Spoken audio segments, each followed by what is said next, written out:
4, 3, 2, 1, and we're live! Welcome back to the Invictus stream. My name, as always, is Harlan, and I am here with my mindful friend Chris, my heartfelt friend Justin, my inquisitive friend Michael, and we are here with Call of Cthulhu Game 1, Part 9! Thank you so much for being here tonight! 9, we made it to 9. We are at 9 and we are still alive, which makes me feel so happy because that means, it's no holds bar anymore. We've done the legwork. We've gotten past the hurdles. Now it is time for everyone to lose their goddamn minds. What happened to Alex? Alex? Oh, that's right. Yeah, I guess he did die a terrible death. No. So never mind. You mean Edward? Oh, sorry. Welcome back to Call of Cthulhu. As always, this is an 18+ show, guys and gals. If you feel like our words are a little too mature for you, if our themes are a little too dark, well, go f*** yourself. No, this is the 18+ warning, so please feel free to turn off the video, crawl into bed, and throw the sheets over yourself. I'm like bullying you to watch. That's not fair. But in all honesty, it is an 18+ show. We like to swear. It gets off my fucking rocks. So please stay with us throughout all of our very crude humor and horrible jokes. So I do want to do a quick shout out after that 18+ to a couple of new, I shouldn't say new, but I want to do a quick thank you to those of you who have caught up with us for Game 9 tonight. I know there's a few, Jess, Mark, a few others have been watching vigorously to catch up to where we are right now. And I want to say thank you to you guys because that is a lot of watching. Really fucking appreciated. We really fucking appreciate that, as Mike would say. And I just want to say thank you to you guys and everybody else who watches week on week. Don't get me wrong. We appreciate everybody in the community, but especially those to fire through multiple episodes at 3 hours plus. That takes tremendous dedication. So well done on you guys. As I said, this is Game 1, Part 9. Guys, we're almost done. Frank, are you going to make it through tonight? I'm hoping so. What about you, Henry? Oh, for sure. Even if it means taking out Frank and Jared. Well, then I guess we know Jared's answer, too. Jared, you planning on surviving tonight? Absolutely, without a fucking doubt. That's what I want to hear! Jared, kicking ass and taking names. So please, if you like the videos, if you're one of the many people who subscribes to us or hasn't yet, please go ahead and subscribe to us, as well as like the video. There's a little thumbs up or like button at the bottom of the YouTube video, so please go ahead and do that for us. It makes us feel really special. It makes Justin want to stick his thumbs up, as well as Michael. Chris is too good for sticking his thumbs up. Oh, he sticks his ears up. So that's just like, that's another level. That's like beyond the thumbs up. That means we're super special. So please go ahead and give us an ear thing, but definitely click that like button at the bottom of the YouTube video because it makes us feel great. As well as follow us on Twitter. We have a Twitter handle at InvictusStream. Go ahead and tweet us. We had some awesome tweets today from the great guys at Chaosium who made this game, and they kind of hyped up the Dreamlands episode, which is, of course, tonight. So thank you to you guys. Maybe that's a shout out. But either way, if you have Twitter, follow us on Twitter. Justin does a lot of the really sexy tweets, and every once in a while he'll tweet a picture of Michael's legs, which just gets everybody going, especially me. So please like the video, follow us on Twitter, and most importantly, if you have not joined the Facebook group yet, go ahead and join it, because that's where all the cool people are at. That's where we post the weekly poem stanzas. That's where we post the weekly enigmas, which I'm very proud of the guys who did this week, as well as where we discern the winner of the most valuable post, which leads me very comfortably to our most valuable post section. Every week, as you know, we like to call out one specific group community member that makes a post that kind of makes us think, makes us contemplate a little bit, as well as interact with the community itself. And they're always vital posts because it makes us want to go back, as well as all of you. Creates a little bit of that community, you know? So the friend this week that posted the most valuable post is Keelan Cole. Actually, one of our newer members, he posted a post about new RPG suggestions, and he started off with something like, "Howdy, guys," which is immediately just great right there. Sorry, Croak. Did I say Cole? Croak. Keelan Croak. Keelan Croak. My apologies. Which, you know, any sort of comfortable welcoming like that always makes my heart just go thump thump. So I thought that was a really cool post, as well as it made us think and contemplate what RPGs we like, what systems do we fall back into having favorites, as well as, you know, which ones are the time-honored traditions of role-playing, such as Dungeons and Dragons. I know, Mike, you have a fond memories of Dungeons and Dragons, do you not? As he sits there with his mouth full. Yeah, it's true. It's, again, been a lifelong endeavor and a lifelong passion. And but thanks to you guys, I'm branching out a little bit, trying some new things, and it's lovely. He is trying some new things, and he doesn't just mean in role-playing. Oh, no. We're talking about sexuality, defining gender roles, all that kind of stuff. So it's really... Roland's taught me a lot. I think we've taught each other a lot. That's the most important fact. So Keelan Croak, well done. You are this week's most valuable post. Well done. And thank you to everybody who continues to keep the community alive during the week. Again, gives me something to do while I'm supposed to be working. So I do want to move on quickly to the weekly Enigma winners. Every week we post an Enigma, a chin scratcher, to make you think and hopefully stump you a little bit. And this week we had a few winners, but I will say that the result will come up in game. However, the 3 first-place winners this week are Chris Lawrence, Aisha, and Bob Lyle. Well done, guys. Again, a few of you also got it right, but they were the first 3, so you guys each get 5 experience points to add to your never-ending dive of bucket worth of XP, which is good because, let me tell you right now, we have a couple games coming up that's really going to make you scoop down to the bottom of your XP bin and use up all that experience. So, well done, you guys. It was a fun one this week, very simple. Because we're getting close to the end of the session, the whole explanation is not going to be able to come out in the woodwork, so to speak. But for anyone who read that Enigma and didn't quite get it, I will give you a quick old hint. Read the first word of every line. It's a big opener because there's actually 2 poems within there, and I was quite proud of that, to be honest. So anyone who wants to know about that, check that out because it will just be featured in game on a more minimal level because we are, of course, near the end of our long journey. I want to remind everybody to vote for their poem line. This is especially important tonight because, again, as I said, we are getting near the end. And I'm going to go ahead and need you guys to refresh your Facebook group page right now. Harlan. Yes. I don't know if it's up there. Oh, give it 2 seconds. Give it 2 seconds. Well, 1 Mississippi, 2 Mississippi. Let's drum roll. There were only 2 entries, I believe. Ooh. I know, it's kind of like a coin. You know, you got these arguments like, which side do we stand with? Do we stand with this one or this one? And I believe it was Bob and Evan, correct? That's right. So this is going to be a close call, ladies and gentlemen. So either way, what we're going to do is that's going to be posted momentarily. I want everybody who's watching, and we got a full house tonight, to run over there, give it a quick vote so we can see what's going on. I'm gonna cast my vote right about now. And you know what? Just for fun, I think I'm going to read them out because I'm looking at them now and they look pretty good. So is it okay if I read them out right now? Oh, I have no option. Go ahead. I can't stop you. All right, so this is Evan Jones's entry. Upon the land a siren's plea, madness swells as if the sea, walking toward a certain fate, learn the past before too late. And Bob Lyle's entry. Madness will run freely throughout the land, running like blood into the sand. Shade falls and creases your brow. Will you escape? Have you even thought how?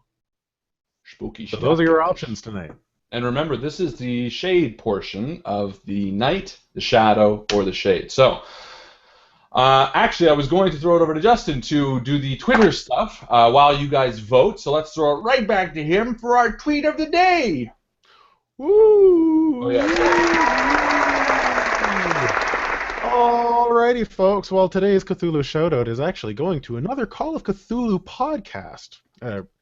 It is called Cthulhu and Friends, and we're almost done here on the Invictus stream with our Call of Cthulhu. We're going to be switching to Star Wars very soon, but if you want to continue the Call of Cthulhu and you need more Arkham, then Call of Cthulhu and Friends is a great podcast to check out. Porn tab open? What does it say at the top? Pornhub.com? What is that, Justin? What's Pornhub? That's a porn website. They call it a hub because that's where people get together. Pornhub. It's right up here somewhere. Oh, it must be invisible to me. Okay, so yeah, they're great podcasts. They've been around, I think, since 2013. I've listened to a few episodes, and really great banter and a lot of fun. You can find them here at this www.cafpodcast.com, and their Twitter handle is @CAFpodcast. So there you go, Cthulhu and Friends. You are our Cthulhu Shoutout of the Week. And there's no actual coffee in my mug, and you can't see me drinking it. No. But that's fine. Thank you, Justin, for our Twitter shout-out of the week. And again, Cthulhu and Friends podcast, it's a fantastic podcast. Go ahead and check it out if you need your Cthulhu fill. But hopefully, you'll stick around for a little bit of Star Wars action. We do know that Star Wars is coming up. I played the Battlefront beta this week. Did you guys play the Battlefront beta? I played a bit. Did you actually? I did, but then it crashed. It's really buggy right now. But yeah, I played a bit. It was pretty nice graphics. I was talking to Chris. I'm excited to try it. I'd love to download it, but right now, you know. Oh yeah, you're on the fritz. I wasn't too big a fan of it, to be honest. I didn't mind it. It's kind of like in the middle of what Battlefront the original was and Battlefield, but didn't really do either. Yeah, I heard they really dialed this one in compared to the last ones. Yeah, just like, I don't know. The one big thing I loved, and I will say Battlefront 2, which is the coolest game, is when you're flying your ship in space, and you fly at the mothership or whatever, and you land, and you get out, and you blow up the core, and then you get back in your ship, and you get out before it blows up. That was, like, my favorite thing to do. And I figured, well, why wouldn't they do that? That's just, like, the most obvious thing. Yeah. Not only do they not do that, they don't even have space battles. The only ship battles you have are, like, still on the planet's surface. Weird. Like atmosphere battles. Like atmosphere battles. It's still like X-Wing and stuff. But I have faith that they'll get to it. I don't know. Yeah, except they'll charge It's $79 $69 for the base game.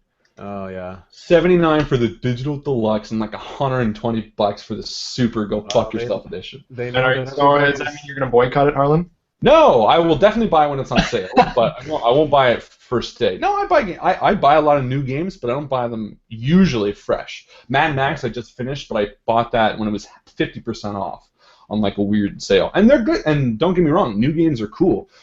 I find nowadays, and Justin and I were talking about this the other day, a lot of new games are very like half finished. There's so many early access games, like, just so many of them. Yeah, there's a lot of people who refuse to do the early access because they feel it ruins the experience of the game. Which is fair, because I do think that's true to a certain extent. Layers of Fear is one that we streamed here. It was extremely popular, and the game only is it's like half. It's 3 hours, and it was a great game, but occasionally I want a full game, and that's when I'll go to new stuff, because AAA titles like Mad Max and things like that, they're done.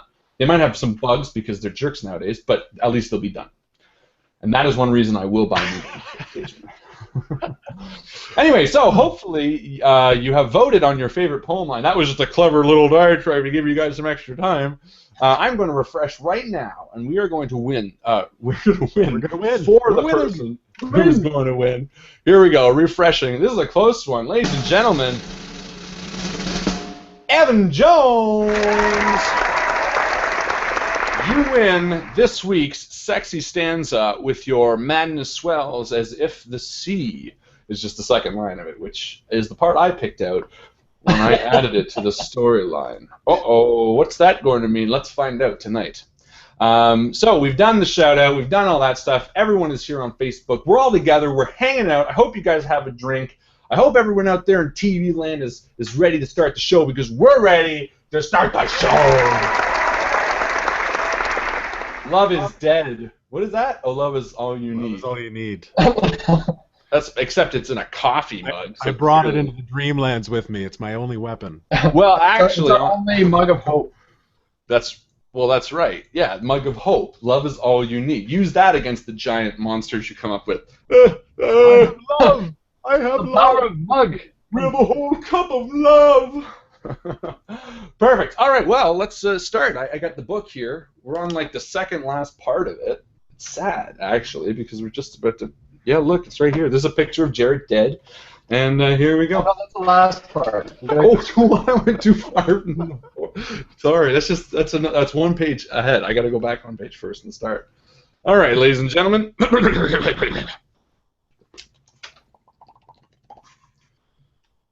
Call of Cthulhu, Game 1, Part 9. Hello all, and welcome back to the Invictus stream. My name, as always, is Harlan Guthrie, and I am here with the investigator Henry McFarland, Frank Underhill, and Jared Coombs. Please join us as we attempt to escape the Dreamlands.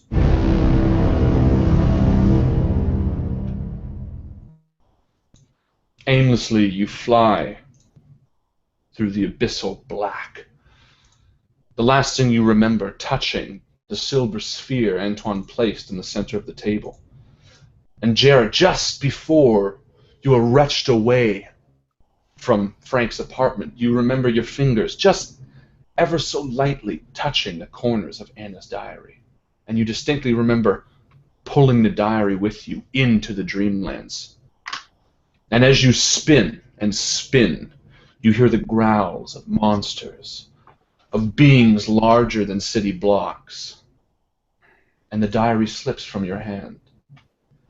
It floats out 2 feet from your face and begins tearing apart as you spin uncontrollably. Before you, you reach out, trying to grab pages, but they slip through your fingers as if you're underwater. And slowly, all light fades until all you can hear is your breathing and a passing train. You wake up, the three of you. You hear your breath against a surface, but the surface isn't hard, it's almost malleable, soft, fleshy. And as you push yourselves up, your eyes adjust to the dim light in what looks to be a wet cavern. Dark purple walls around you. A slime, a soft, wet liquid, warm to the touch on the floor and what appears to be on the walls. The three of you look around in the dark. Checking your pockets, you realize that you have most of the things that you were taken from the previous world with. And all you're left holding, Jarrett, is the binding, Anna's diary, as you stand there in the dark. Go!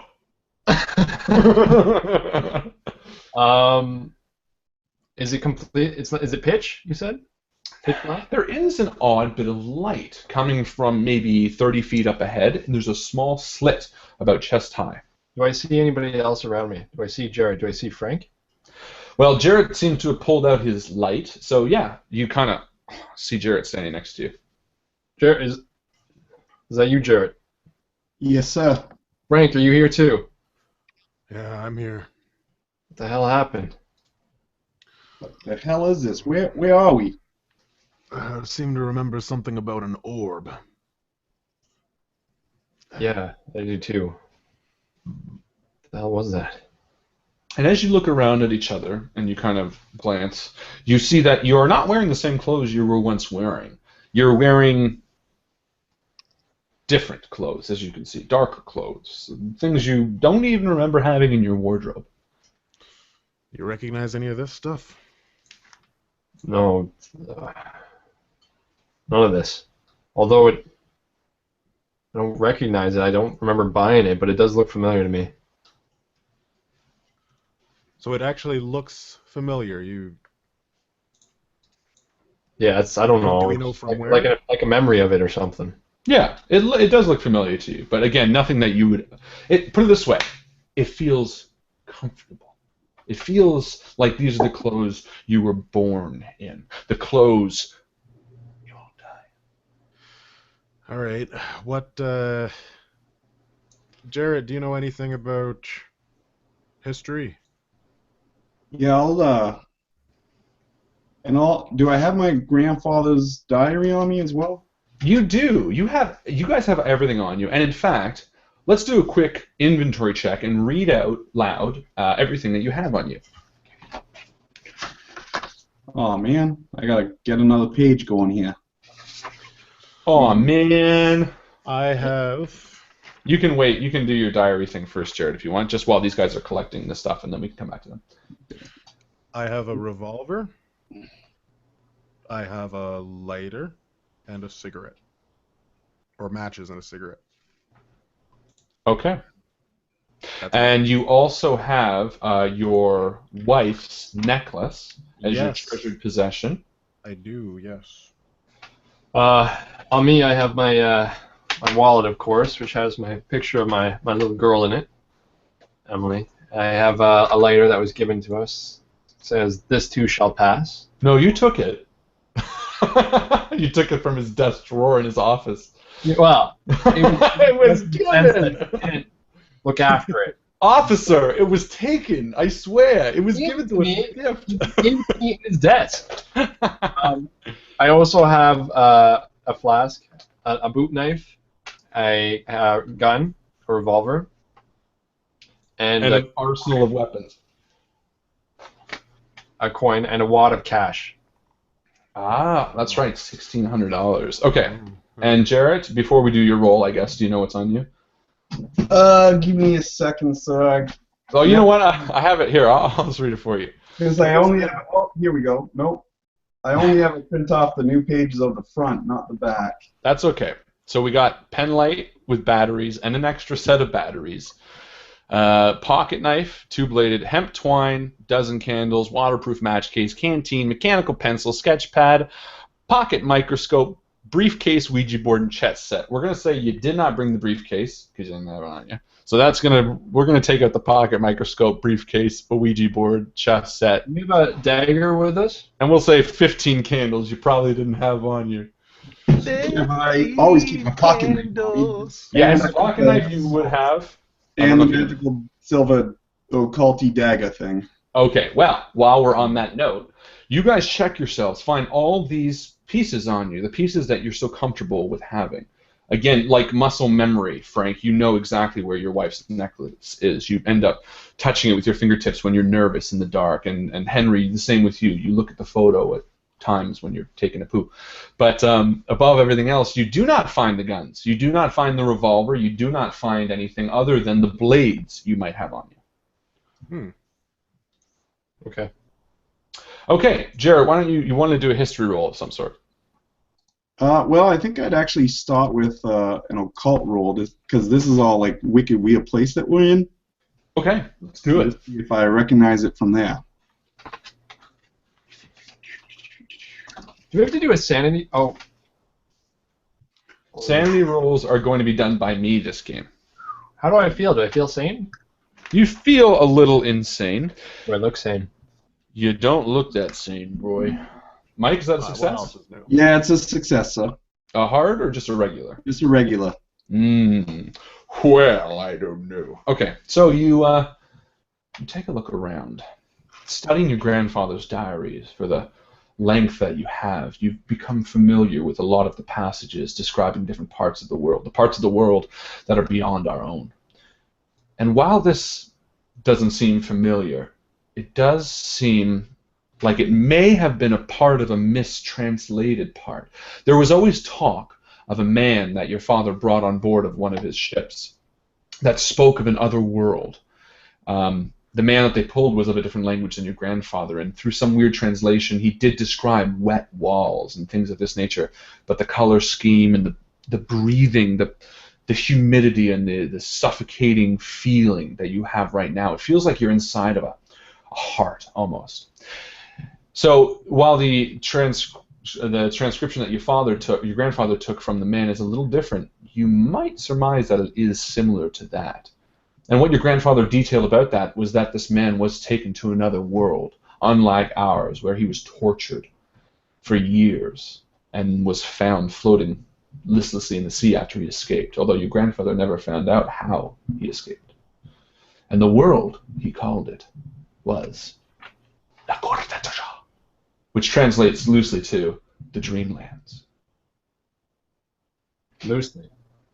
Very loosely, because I made up the first word.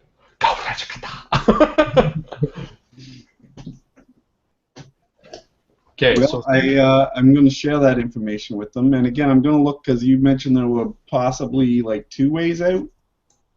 One was like a large slit. Is that something we could fit through? So it is. It's again. It's a little bit of ways from you, but what it looks to be, from what you first saw, was a slit of light coming through from the far side. But now, as you shine your pen light around the room, you see the room is circular, no corners, and the light. Sorry. We're in a room.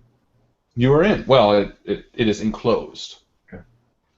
And the light that's coming, actually, as you shine your light, it seems to be the bottom of a door. A small set of steps leading up to large double doors. So I examined the floor one more time, and you said it was spongy and mucusy? Yeah, so you bend down and you touch the floor. And it almost feels like the back of a tongue. It's Ugh. soft and wet and warm. And the walls look the same. The material that spreads the entire area is identical. And as you follow the wall up, you do see a small hole in the ceiling, contracting. Like a such as sphincter. this. Very much like a sphincter, something you'd be very used to seeing. Would it be safe to say it feels like we're in a stomach?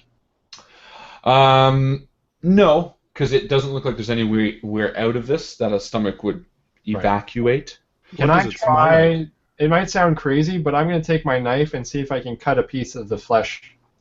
Okay, before we do that, Frank is going to smell. So he takes a long whiff, and it smells irony and wet and an indescribable third scent, which is overwhelming to the rest. It's similar to almost not a human blood, not a human scent, but a scent like mold with earthy tones. It's unnatural to you, and it's all over the slime, the mucus that lines the walls. And Henry, you want to stab it? Well, I kind of want to cut a piece, not stab it, but just cut a piece off. Yeah, okay. So you pull your What material it's made of. I'm trying to inspect it. Okay, so you pull your blade out and flick it, and the other two, you guys are fine with this? You see him pull out your blade? I say, Henry, what are you doing? I want to see what this stuff is made out of.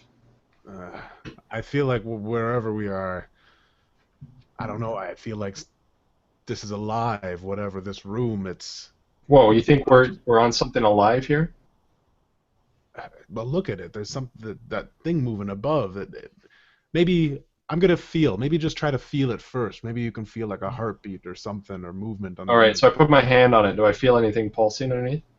You don't feel any sort of beat. In fact, you all kind of feel it, because I think you're all equally curious at this point. And you don't feel any sort of pulse or beat or anything like that.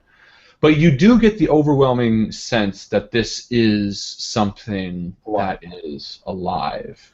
That. Then I put my knife away and say, oh, it's insane. This is a dream world, Jarrett, like you say. Can't we just wake ourselves up? Frank, punch me. Okay. I'm not going to punch you, not yet. Wake us up. Let's wake up. I don't think it's going to work that way, just because it wasn't us getting into it. We were pulled into it through that orb thing. Okay. Well, maybe, yeah. Do we know anything about this? Can we try and... I'm going to, again, just see, again, in my grandfather's diary, or even just, like, through memory of reading from when I went to school for this crap. Yeah, for sure. You can specifically try to Unfortunately, I've got nothing. Oh, okay. So you question again, as Henry pointed out, what kind of responsibilities are in this world? If it is in fact a dreamland, does it affect you in any way if you're only dreaming? And unfortunately, nothing comes to mind, but you can assume, and Jarrett, I assume you would probably share this, but watching the diary ripped apart before your eyes, it is a physical thing that came to this world, and it was destroyed before you. And you can assume that whatever physical thing is also coming to this world, if they are destroyed here for. Well, again, like they say, if you die in your dreams, you die in the real world. And that's why you almost always wake up before you do. Jared, who says that? What books are you reading? Plato's Cave.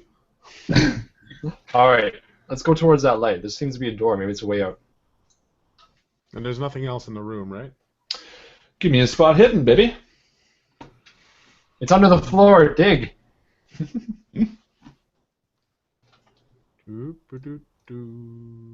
Nice. It's good.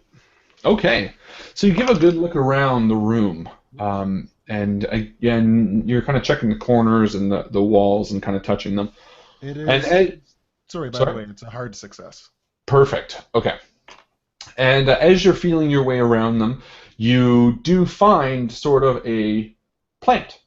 It's very small and almost translucent, and only on the right angle did you in fact see it. But it looks to be sort of a root, and it is sticking off the ground. It is attached to the ground, but it looks to be easily tugged away if you choose to.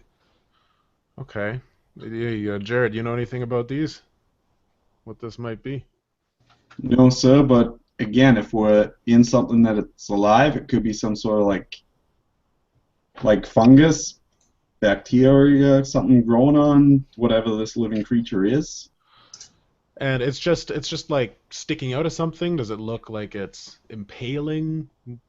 No, it looks like almost like a vegetable or a fruit of some sort, where it is grown out of it, but it is bulbous in its shape, and it is set indented into the fleshy surface. Frank, don't touch that thing. We don't know what it is.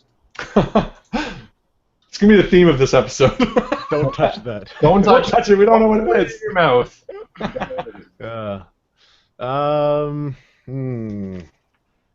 Yeah.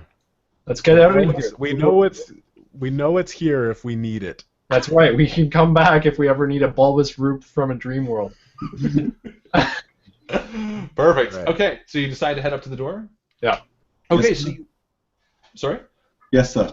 Yes. Okay, perfect. So you head up to the large doors, and as you approach, you see that they are wood, mahogany wood, and the pink, fleshy walls almost start to go into it. Where they're stagnant, they've stayed there, but it looks like at one point they were growing on top of this door, like tree roots. But you can still see the carved-in shapes, just design function only. Does it And- almost seem as if the flesh is absorbing over top of the wood? To I an extent, yeah. Peel back some of the flesh and see if there's more behind it? Yeah. I'll try that.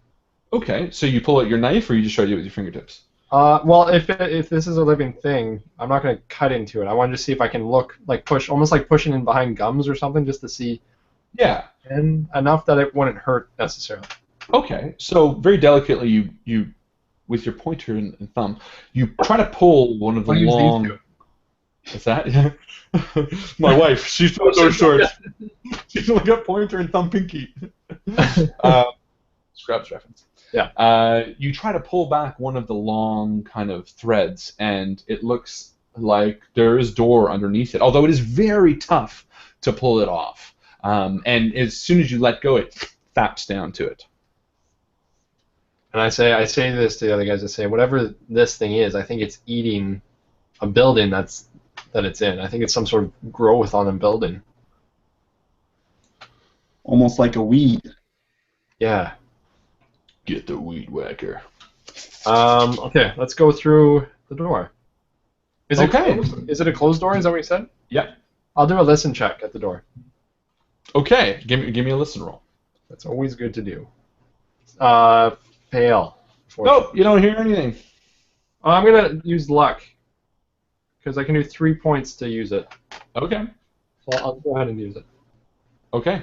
So you give a listen, and you do hear very faintly what sounds to be music.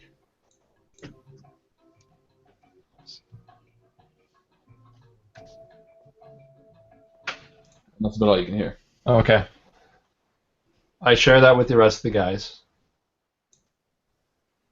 It could be, where there's music, there's people listening to the music, so maybe we should be armed at this point Oh, with what? with our revolvers. We don't have our guns, You right? don't have any revolvers on you. We just have our knife, eh? You just have bladed weapons, yeah. Nothing mechanical besides the pen lights. Okay, so I pull out my knife. And I actually, yeah, I have it, but I want to keep it like underneath my jacket. And Okay. I open the door slowly. Mr. Underhill, sir, Yeah. you have a blade of any sort? I only got my fists.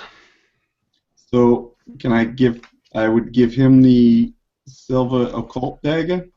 Okay. All right. So you take the Sure. silver occult dagger. I will take it. Perfect. Thanks. So Henry, you slowly open the doors. It's so freaky.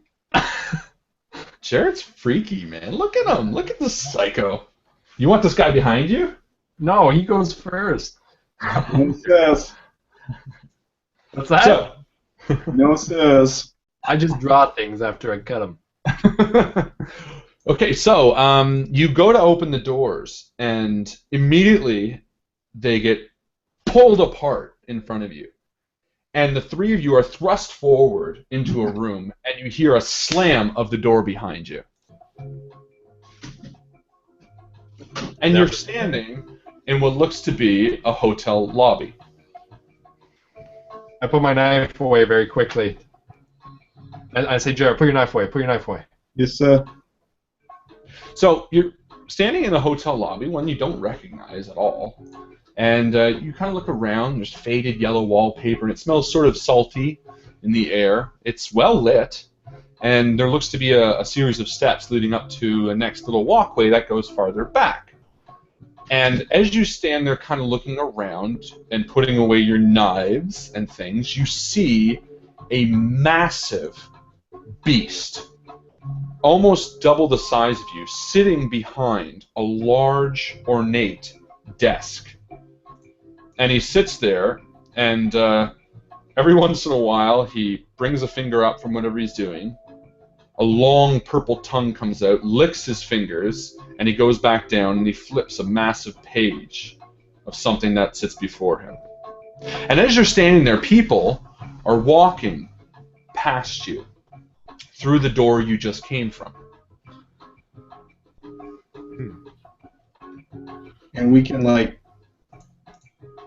could physically touch them and stuff. Like if we need, I kind of bump into one just to casually, I'm just shifting my weight, sorta, just to make sure I can physically touch them. Perfect. So yeah, you see a man walking towards you, and you kind of just turn and bump to him. Oh, and sorry, he sir. turns towards you, and what you see is a man with no eyes, just flat flesh here. And as you bump him, he turns and goes, and turns and continues walking. However, roll That's wicked weird. knowledge. Or sorry, we don't have knowledge. Roll Education or? intelligence. Yes, sir. That's a success, sir. You pause for a moment, and you feel like you recognize him. And although his eyes are painted over, you search your mind, and you realize you've seen this man before. He was in the gym, Marco's gym, when you were questioning Eddie all those times ago. All those days ago.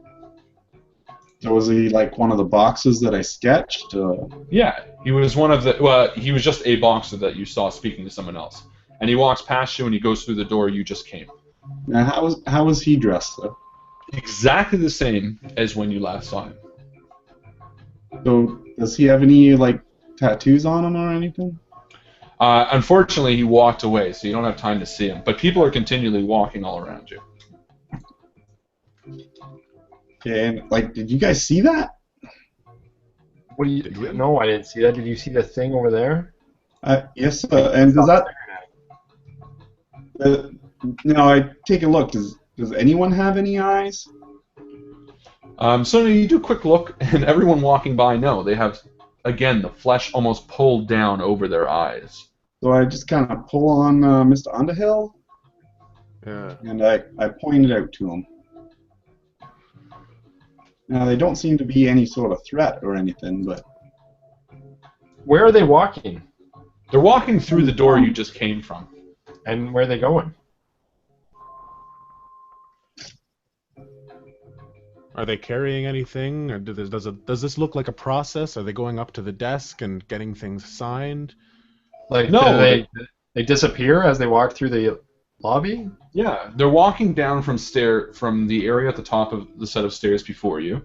They're walking down in a hurry, and they're kind of walking through the door behind you. And some are coming from the door and walking up the stairs, all dressed differently, men, women. And do we recognize anyone else now that I've been, my attention is... You can try stopping someone and taking a look. No, thank you. I say to Jarrett and Frank, I say, I think we're supposed to go talk to that guy. All right. Or should we just walk around and see if we can just get past him? I don't know. If I've ever been in in all the dreams I've ever had, if you say this is a dream world, it's the things of significance that we need to go towards in order to progress at all, in order to wake up. Well, I'm curious as all hell as to what he's writing. It's not I walk up, I say, yeah, I'll try, and I walk up towards him. Okay, so as you walk up to him, this massive creature, long, hairy arms on either side, and actually, I'll show you a picture to give you an idea. Whoa! So his large mouth just kind of grumbles. Do I see his belly? As you approach, you do see his belly, and what's more is you see piles of bones and remains behind him on the floor. And as you approach the front desk of sorts, you notice that what he's reading is a book, which you can't quite see, but it seems to be behind it, and again he continually, slowly turns the pages. But you also see a big bowl with what looks to be rotten blueberries, and on the other side is a black crow perched.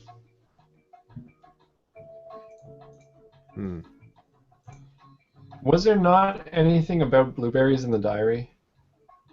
No, I don't think so. And the crows, definitely crows, black crow and perch. Having seen that, I walk back to Jarrett and stuff. Did he acknowledge me at all and take his eyes up from the book? Didn't even... No, nothing. I go back and I describe what I've seen to Jarrett and Frank. I can't make ends of this. Do you see anything? So again, I'll try an occult roll or education to see if it's anything I've ever learned about. Sure. Doubt, but yeah. you know. And as you're doing this, people are continually passing by you and going through the door. And the door behind you, as they open and shut it, it makes a sound. As if opening it is creating a vacuum. Jared, success? Yes, sir. Okay, you ponder over what you're seeing for a moment, and I mean, occult-wise, you can tell that it's a creature from an area you've, never known. Nothing in your grandfather's diary speaks about that creature or any of the happenings here. The only thing that stands out is the crow. You have experienced many a crow in your history, as well as the people passing you by. At least one of them you have recognized. Yeah, I'm sorry, guys. I got nothing here. Well, we can look at more people. I stop someone. I try to look at someone. I don't stop them. Can I look at the people? Yeah, give me a spot hidden.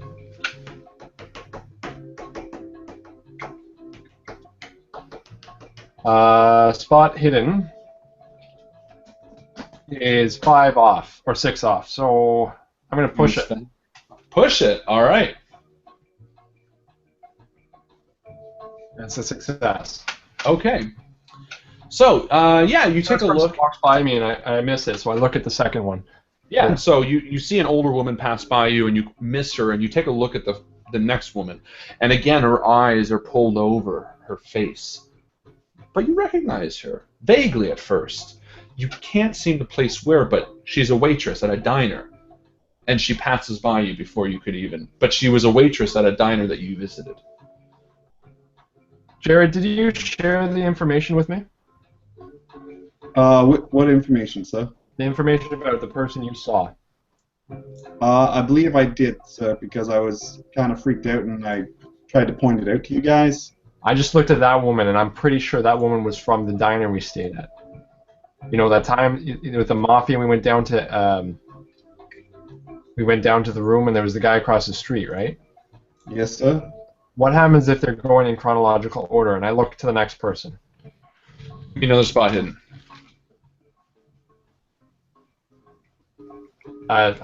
Extreme success. Oh, okay. So you see the next person, and it is a Jake, the pig farmer from the diner that ran out to the road and got zapped up by the evil. Again, his eyes are pulled over his face, but unmistakable. The way he was dressed, what he wore was the last time you saw him. So it was that diner. And sorry, Jared, who's the person you saw again? He was a boxer, sir, from the gym. Which was after. So it's not chronological order.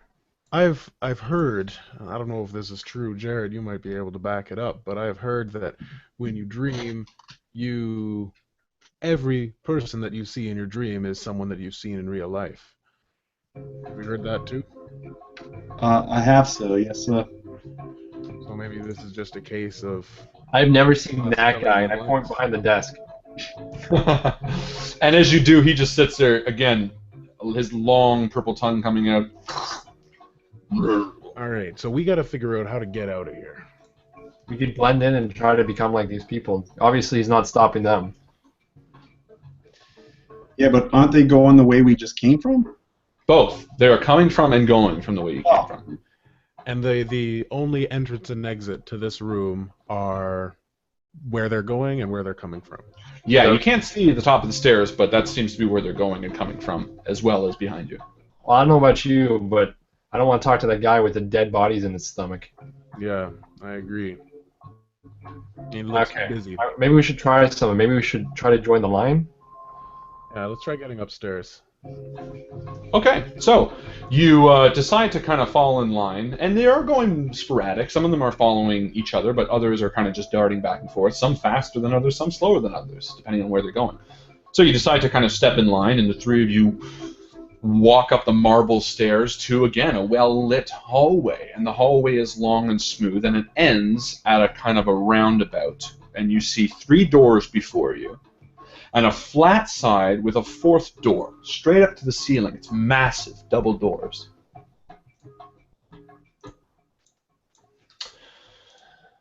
And that's the area. Can you describe that one more time to me, just so I can get it in my mind's eye? Yeah, of course. So, and I'll give you a little more because you'd be up there for a few seconds now. So, you approach, or you walk up the well-lit lobby, the marble steps, past a long hall where the people are walking. And as you enter this more open area, it kind of rounds around the back, and there are 3 regular-sized doors. The people are walking into this room, they're just kind of following the wall, and they're going back out. And to your right, there is a large blank space on the wall with a huge door straight up to the ceiling. And as you're standing there, kind of giving a look at what you're looking at, you see the door to your right has 3 distinct holes in it, and its make is that of almost the fleshy material from the original room you came from. You're muted, my buddy. I'm going to continue with the group. See if they. So are they like continuing down? They go down the other steps and out. Yeah, they're walking around this room, and then they're just going back the way you came. Oh, so this whole time this has just been a train of people going in and out, but it's the same people in this kind of path, right? This endless path. You haven't seen people repeating yet, but it definitely seems like this way, where they go around this area and walk back down, does seem to be just a loop. Okay. Take a look at the doors as we walk by them, the 3 doors in a row. Okay, so yeah, you pass the door on your right, and again, it's large, it's to the ceiling, and it has 3 holes, and as you pass it, it almost seems like it's breathing. This door seems like it's moving. And as you pass the other doors, the one farthest to the left, you see words written over it. And it says, the shade. And the next door you pass says, the shadow. And the first door farthest to the left says the night. And you continue passing and walk back down the hallway, if you choose to. Now that would be no significance to us. Nope. And that's all. Nothing seems special about these doors. Doesn't look like they're breathing. Not fleshy at all. No, they're wooden. Actually, sorry. The night is a wooden door. The one that says the shadow is sort of an iron door, and the one that says the shade is sort of a. It is also wood, but it's a more flimsy wood, like particle board of some sort. So they get progressively weaker in another way. Not necessarily. Well, I won't lie. If we had a choice of going through any of these doors, I'd take the night over. You mentioned one of the doors had holes in it? Yes, so not of the three. The three sit in a series along the round wall at the back, but the right side is kind of a flat, large area, where its mirror on the other side is just a marble wall. This side has a huge door, 3 times the size of the other ones. It's fleshy and dark purple, almost like veins of some sort, and it's also breathing, and it's got 3 holes in it. How big are the holes? About Blueberry big. size? Big enough for my penis. Blueberry size? No, not blueberry size. Yeah. Can we see through them? 3 holes, 3 doors. We need to get something from each door. Yeah, you can go stick your eye up to one. Do you want to do that? Oh, but they're dark. They do seem dark within there, yeah. Yeah. Okay. I make that acknowledgement that there's 3 holes and 3 doors. Perhaps this is the way we need to go, but we need to get something from these 3 doors first. Yeah, you may be onto something, Henry. What do you think, Jarrett? I don't think I'm onto anything really. It's like the dream world. I'm just casting at straws. I just want to get out of here. Well, that's the only thing that's made sense so far in this place. Yeah, and I think I want to follow Mr. Underhill. I agree with the night being the least fearful. So again, like anxieties, you got to face them a little bit at a time to get over them. That's right. So I think that maybe we start with where we're feeling the most comfortable and work our way up.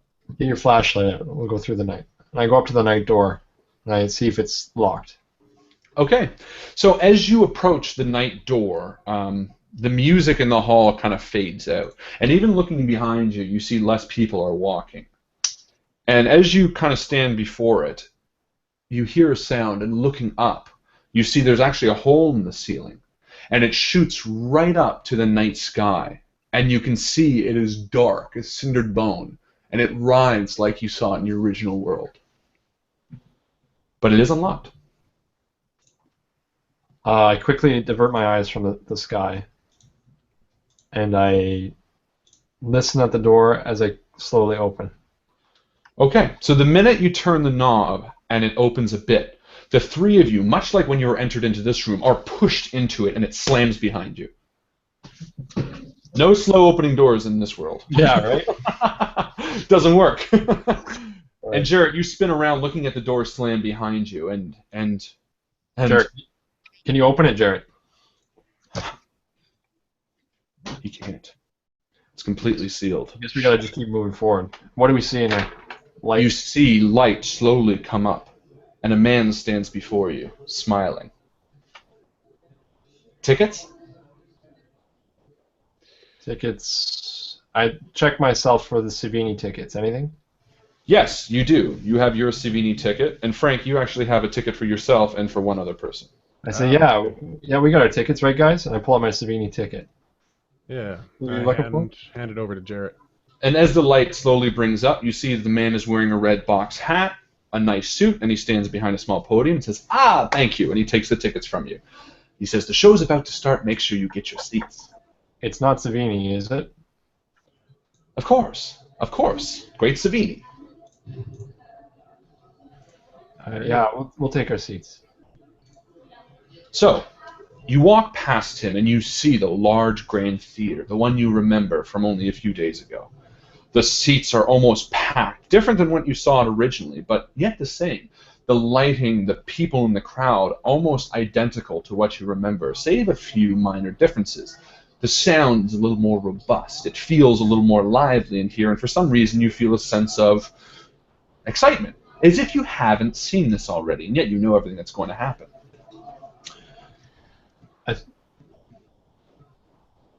Nothing. The people here, do they look familiar? Do we recognize? Give me a spot hidden. Take a look around, guys, for anyone that looks familiar. We've been here before, but we haven't been here before. And also check to see if they got eyes. Bingo. Okay, so Jared, you're also looking to see if they have eyes, and Frank, you're looking to see if anyone is different. So give me a roll. Anyone's familiar? Ooh, no dice. So you don't know. Jared, I'll give you a separate roll. Oh, man. No, I got nothing, sir. So you actually cannot tell either way. And as you kind of are looking, you hear a chime ring, and the theater begins to dim, just as you make your way to the seats. Is Edward there? No, he is not. You slide into your seats and sit down pretty much the same place you were those nights ago. And as you look at the dimly lit stage, you notice something is different. The stage is set up almost identically, except on the left side of the stage is a large grandfather clock. And as the noise fades from the people talking, you can still hear that clock. Although it doesn't tick that fast because it's a grandfather clock. No one else seems to notice it, but for the three of you, that clock is almost distracting as Savini walks out to his fanfare and begins his show like normal. Where did we hear that clock? Does it sound familiar? No, not really. You can roll for it, though. What does the time say on the clock? You can't read it from this far up, unfortunately. You can just see the size of the clock, the slow swinging pendulum of it. Other than that, unfortunately, it's too far away. Is it oddly placed? No, it seems pretty comfortably placed. It is asymmetrical to the left side of the stage, but it's there. It's a clock in a theater. Yeah. All right, so Savini, what do you guys think about this? The world that we came from, Savini was shot, right? I know that, yes. But we saw a picture where Savini was... Was he shot, though? I saw a newspaper article that says he wasn't. That's right. Where did you see that newspaper article? Roland showed it to me. Roland showed it to you. Didn't he? No, the newspaper article that you read was the one that Antoine was reading right before you got... Oh, sorry, that's what I meant, Antoine. That's who I was actually reading. And the article said that Savini was found stabbed multiple times in the alley next to his building. Right. I don't know who I shot. I don't even know if it was Savini. So as you're discussing this, someone in front of you turns around and goes, "Shh!" And as they do that, you can see their eyes are completely covered. And I say, I'm sorry. And I start whispering to Frank. What, are we just going to watch the show? What do we have to do here? I don't know. I'm torn because a part of me thinks that it's like we're in an alternate parallel. I don't even know what I'm talking about, but an alternate reality, if that makes sense. That in the other world, Savini was shot. In this world, he's supposed to be stabbed. This might be completely crazy, but I feel like I'm being timed right now. There's a clock in the middle of a theater. It doesn't make any sense. I look down at my knife, and I think about the fact that he's stabbed now and not shot. I shot him before. I had a gun then. All I have is this knife. Am I supposed to kill him again? I'm gonna sort of see if I can take a look and see if there's any way backstage. So you're gonna get up and walk away? No, just from where I'm sitting. Okay, give me a spot hidden. Well, actually, you would know, and walking down, you did see that it was identical. So yeah, it would have the same area that you'd have to climb up on the stage to approach the backstage as it did the first time. You remember there's a trap door, too. Yes, sir. So Savini goes about his act, and sure enough, it feels like it's sped up, because within seconds, he's at his last act. And the large coffin is wheeled out on stage, the same as it was the first time. And this time, he points to someone in the audience, and they stand up. Someone give me a spot hidden. I'll try it.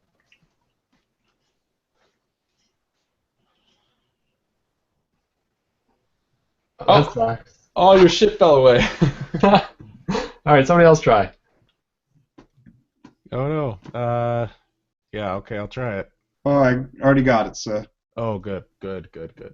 Okay, so you got it, and so he points to someone else in the front row of the audience, and Henry, you are watching intently at what happens, and someone stands up and climbs on stage as the round gives out, or the crowd gives out a glorious applause. And you see a young girl climb on stage, and as she turns around, your heart sinks, as your daughter Emily is standing on stage with Savini. I stand up. I have to get away from him. So as you say that, everyone on the stage stops. Savini looks up to you. Your voice shoots out over the crowd, and silence cuts through the theater. And everyone in the Emily, get away from him. everyone in I the start theater pushing. I start pushing through the audience. turns around to you, and everyone in the theater at the same time goes, "Shh!" And just then, all the Shut lights up. in the theater turn off.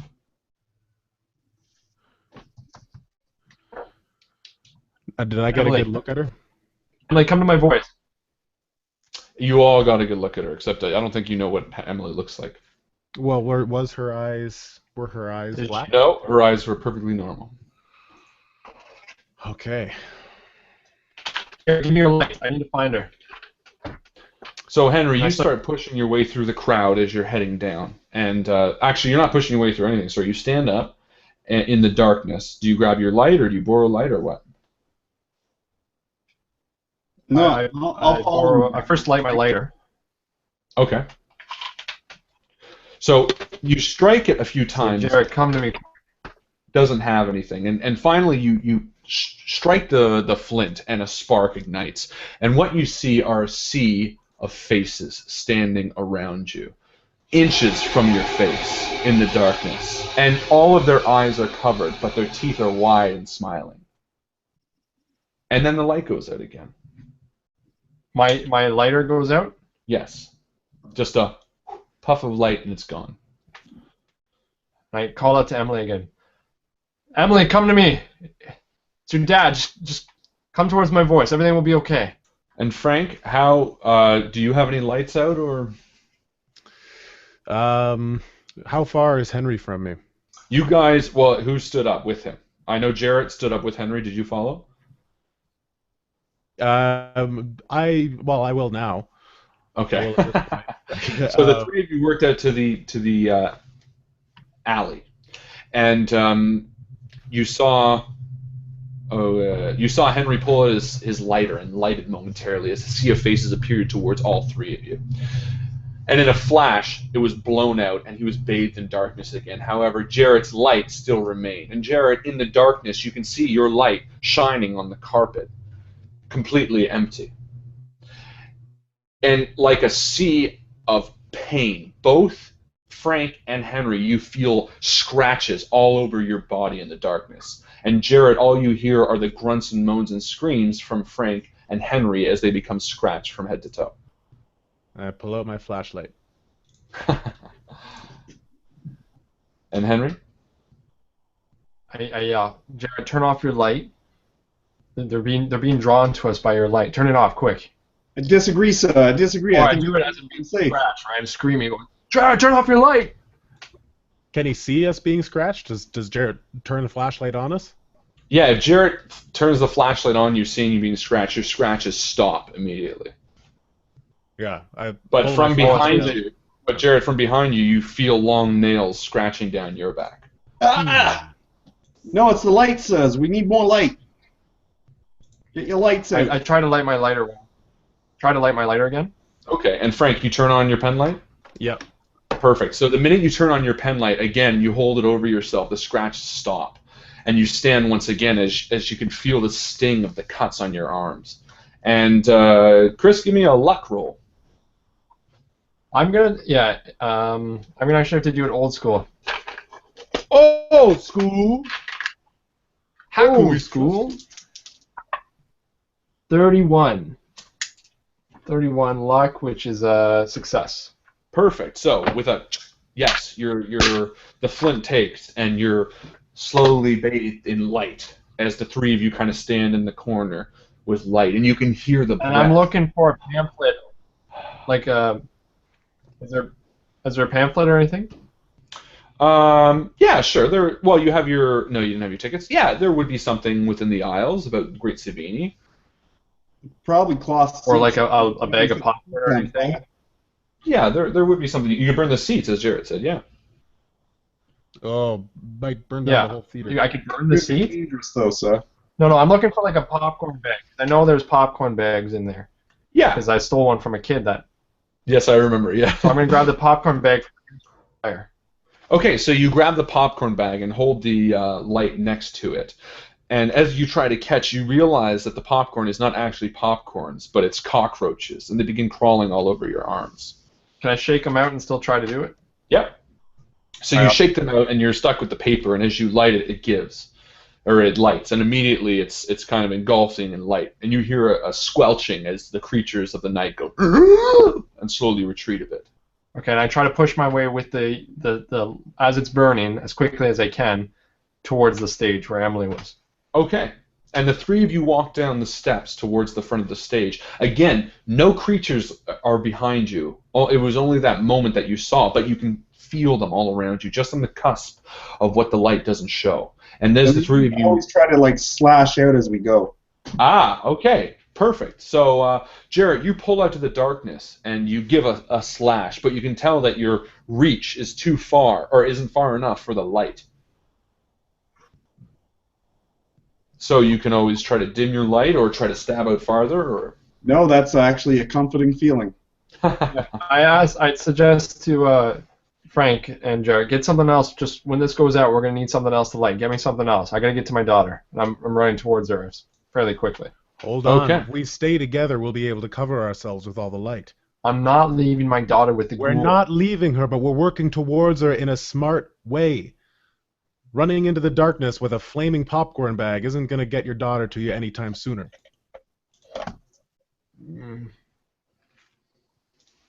I ignore him and I keep pushing on.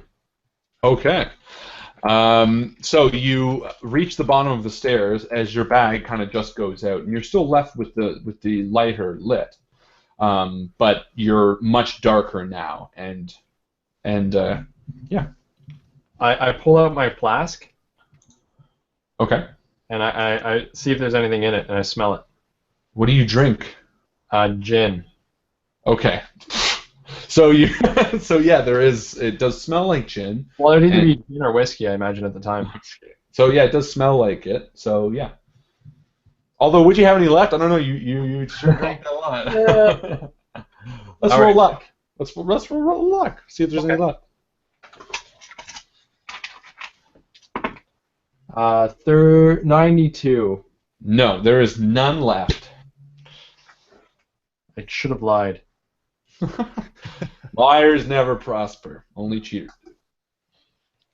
So you're standing. The three of you are standing at the cusp of the stage to the left side, and you can hear them just around you as your pen lights are illuminating yourselves and the small beam around yourselves. I ask, do you guys have anything? Give me something to light before this thing goes out. I thought you ran ahead. I did.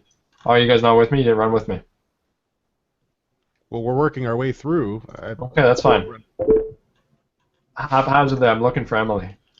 Okay, so you guys are still up there? You didn't follow him as fast? Well, we wouldn't. I don't know if would we have been able to follow him as fast. Yeah, if you wanted to. I mean, you're kind of being more tentative about it. But yeah, actually, I would say he would probably lead the way a bit. You're running more haphazardly, Henry, because you're running with emotion behind you, where these two are more trying to protect themselves. Correct? Yeah. That Savini, you stay away from her. Okay, so Henry, you run to the stage with only a small light. Do you push yourself up, or do you run across the front? I'm sorry, my internet did not catch that. Oh, well, just explain to me what you want to do next. So I'm on stage? Okay, so you boost yourself up the stage, and as you do, you see the clock, the large grandfather clock, standing right before you. And I'm you going to can try to hear light one of the curtains on fire.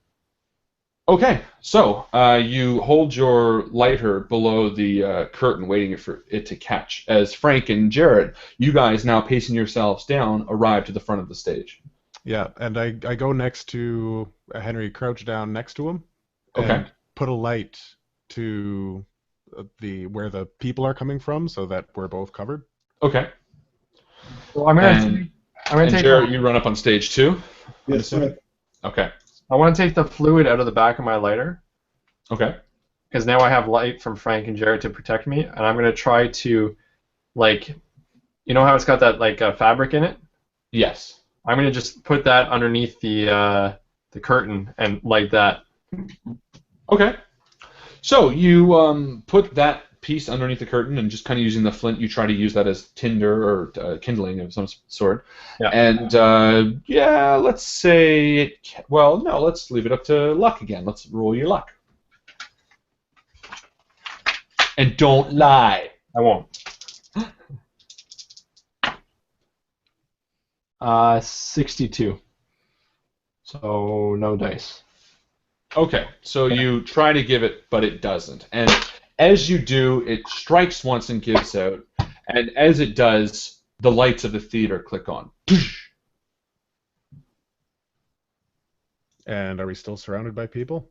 Nope, it is completely empty. I put the thing back in to the bottom of the lighter. Okay. And I'm just frantically looking around the stage for Emily. So you run over to the stage, and as you do, you leave footprints on the stage behind you. And looking down, you realize that there's a thick settling of dust on the stage. And are mine the only footprints? Yeah. And let's go for the trapdoor, sir. Okay, perfect. So you walk over to the trapdoor behind the stage, or do you want to pull it up from the middle of the stage? From the middle of the stage. Okay, so you walk over to where you remember the middle of the stage being and where the trapdoor was, and you reach down with your fingers and you pry it up.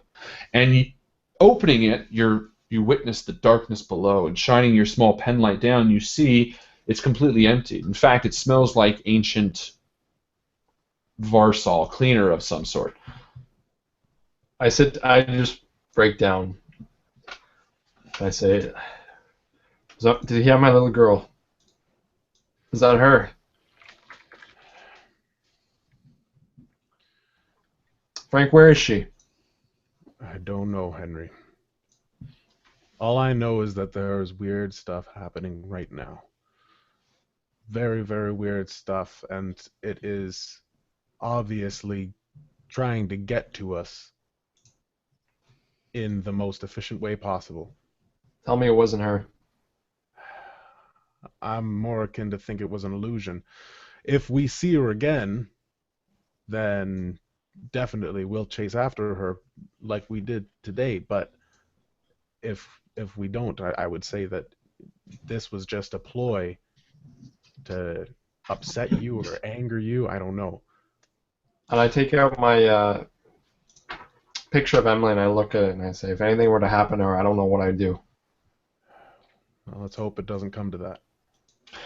And as you're sitting there, the clock begins ticking. Again, The clock fast. is still there. Oops, this one. Not a drum roll. Not that fast. Did it stop?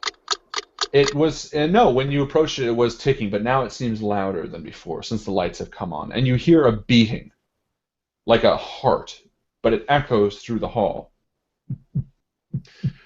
I'm gonna check out the clock. Probably a good idea. Is the clock covered in dust too? Yeah, so you walk over to the clock, and it does look dusty. Yeah. Yeah, but it's still working. I open it up, and I'm wondering how it's still working. That if there's so much dust here, how someone has been able to work it. Okay. Wind So it. you go to reach open the thing, and as it does, it makes what you would assume is a squeaking sound, but it makes almost a scratching sound, like fingernails on a chalkboard. And you see inside the ticking of the clock. Yeah. And as it ticks, I'm looking for a nail. you're looking for a nail? Look for a nail, guys. Why? If you see a nail, I don't know, maybe this doesn't make sense, but one of the dreams that Anna had, she wrote it in her diary. She woke up and she was missing a fingernail. I don't know, maybe this has something to do with that. So you're standing before the clock. Give me a spot hidden. Well, got the worst person doing this. Yeah. But, I've got my flashlight. No bonus. Advantage? No bonus. No bonus for you. Of course not. All right, roll that. Hey, it's Oh. it's Okay. a hard success. So you're looking around and you see something. At the bottom, underneath the pendulum, behind it, you see a small pool of wet blood. And in the center, you do see a small piece of white, about the size of a fingernail. All right. What do you make of that, Jarrett? Is that bringing anything back for you? Well, I think we should take it, sir. Yeah. What is it you guys see? There's a fingernail here, and I'm just remembering Anna's last entry into her diary. It says, I'm beginning to fear for my own safety. I wake up with scratches on my legs and hands. I dream about trees in the Black Forest, but the trees are moving. This morning I woke up, and my nail on my right hand middle finger had been torn off. As if she was going here in her dreams. This is where she was going. She was going to this. She was being scratched by the people that we were being scratched by? I mean, that makes sense. In a weird, doesn't make sense at all sort of way. We'll take it. Maybe that's one of the things we need for the door. Maybe. Yeah, maybe. Yeah, so, Okay, so you bend to pick it up, and as you do, you pinch it, and a scream echoes through your mind, and your mind alone. And the fingernail just disappears as you go to pinch it, and the blood dries before your very eyes. And the three of you dart up to the top, where you hear Savini laughing.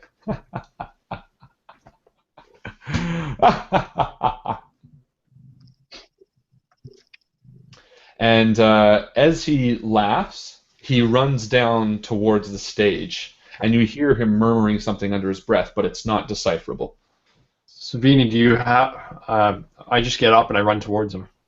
Okay. Knife So- out. Where's Knife Emily? All right.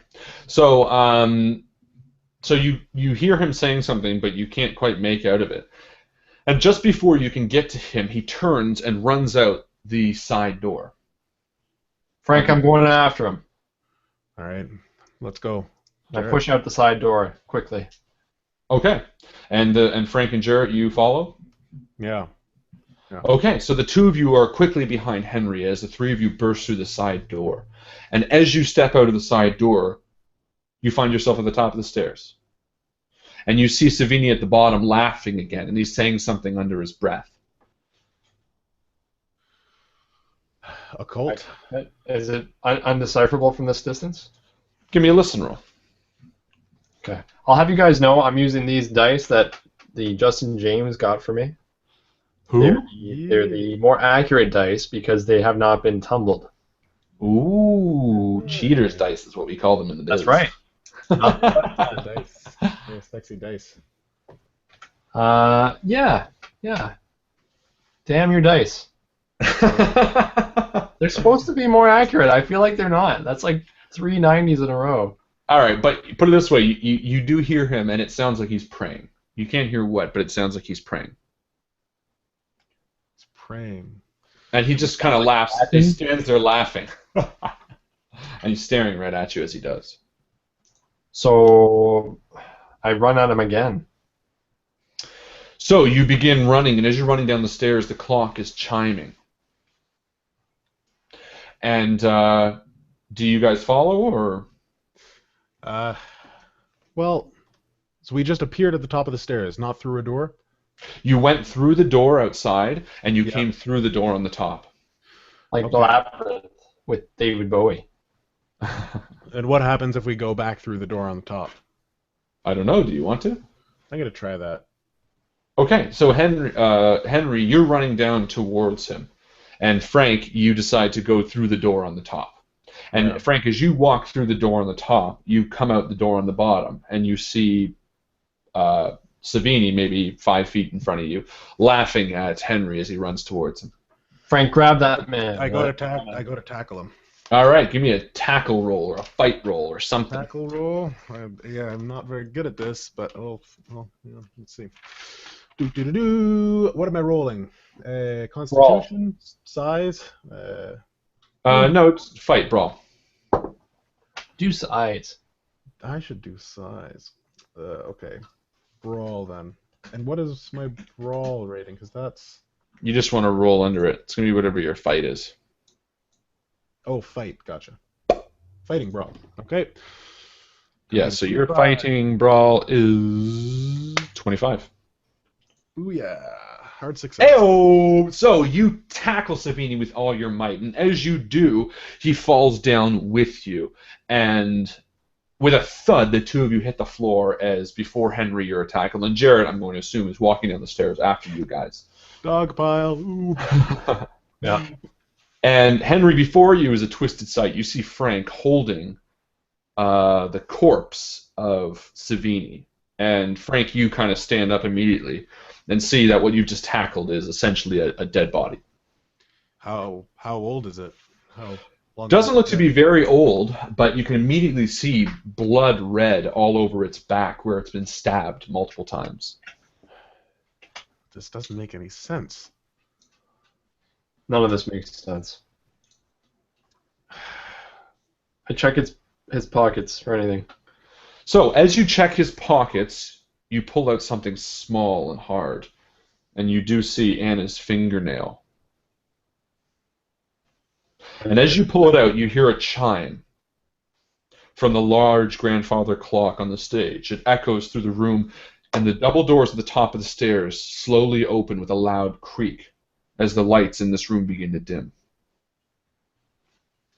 Let's get out of here before they come back. Do you guys remember the first show we went to as we're leaving? Yeah. So you're running up the stairs? Continue. Yeah. Do you guys remember when we first came here, Savini, he looked nervous.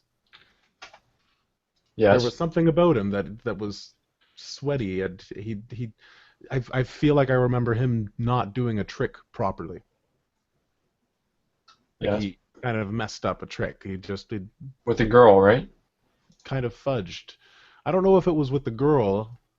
The girl came in, but maybe you're onto something, Henry. Maybe it wasn't this great Savini that you killed. Maybe the great Savini is the one taunting us right now.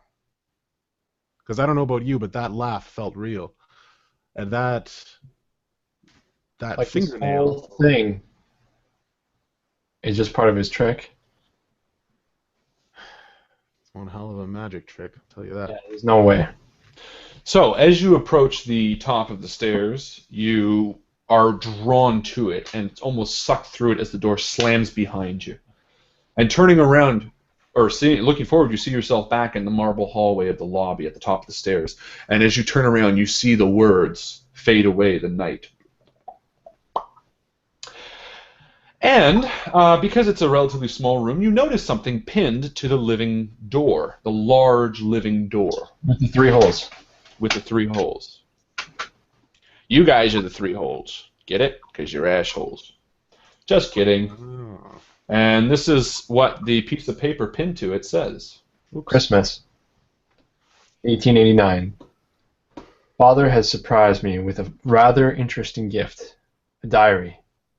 There's so much I've been wanting to write down. I've never been so excited. I've decided to use it right away.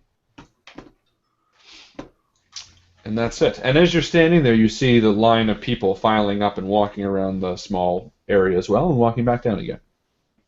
And I take it off the door and I hand it to Jared. I say, put that with the rest of the diary. Yeah, will do. Jared, what the hell are you eating? What did you find in there? Don't eat the popcorn. It's cockroaches. I have no idea what he said because of my internet. It just sounded so auto-tuned. It was awesome. Oh. I said Jared's eating cockroaches. Oh. Now, again, even though this isn't necessarily anything to be deciphered, I'm going to put it in my grandfather's diary. Okay. Guys, just to put it into context for you, not that I'm looking at a specific document right now that is reminding me of a lot of stuff. Frank just has a really good memory. That's what's going on here. But just to put it in perspective, she got this diary December 25th, 1889. The Stanzik family arrived in Arkham, or in that house, early summer of 1889. Okay, so that same year. Then going after that date, 5 days after that entry that we just read, was Mother's nervous for Aunt Beatrice to arrive. And then the 2 days after that, so January 2nd, Aunt Beatrice left. Father's acting oddly leading up to New Year's and after. So it was pretty soon after this diary was given to Anna that things started getting weird around there. It's a Horcrux. What'd you just call me? A horror crux. It's a crux of mine? All right, so. Tom Riddle. Marvelous. Tom Marvel. Okay, so. Do we put the nail in the hole? Is it... You know. It's just 3 glory holes. There's 3 of us. And stand on each other's heads. So we've got all of the pieces for the diary. And she believed that the diary is the answer. What do you mean we have know. all the pieces of the diary? We have almost all the pieces. We have the diary with us. So if we have to do something with the diary, You have I an feel like we're empty being diary. rewarded. This What's page that? was. Yeah, sorry, we don't have the diary. It fell apart. All we have is a spine. Oh, We got the okay. foil. Right. So yeah, you're putting that up with the diary. You're putting that into it. So I'm putting that in with my grandfather's diary, not with Anna's diary. Is the spine of anything in significance? Give it a look. I will give it a look. 11, so a hard success. Well, you don't have. You just hand it to him because you have it in front of you. But you can do that anyway because maybe there's some secrets there. Yeah. So you give a look through the diary, because it's the first. It's A, and no, you don't. You don't see anything too important. There is a page with a half-entered passage that was ripped out halfway, and what it says is. I have a baby brother. His name is Eric. He's perfect in every way. And a few pages in, there's another half ripped out page that wasn't completely torn out. And and that says December 29th, 1889. Yeah. So I'll post that too, so everyone knows.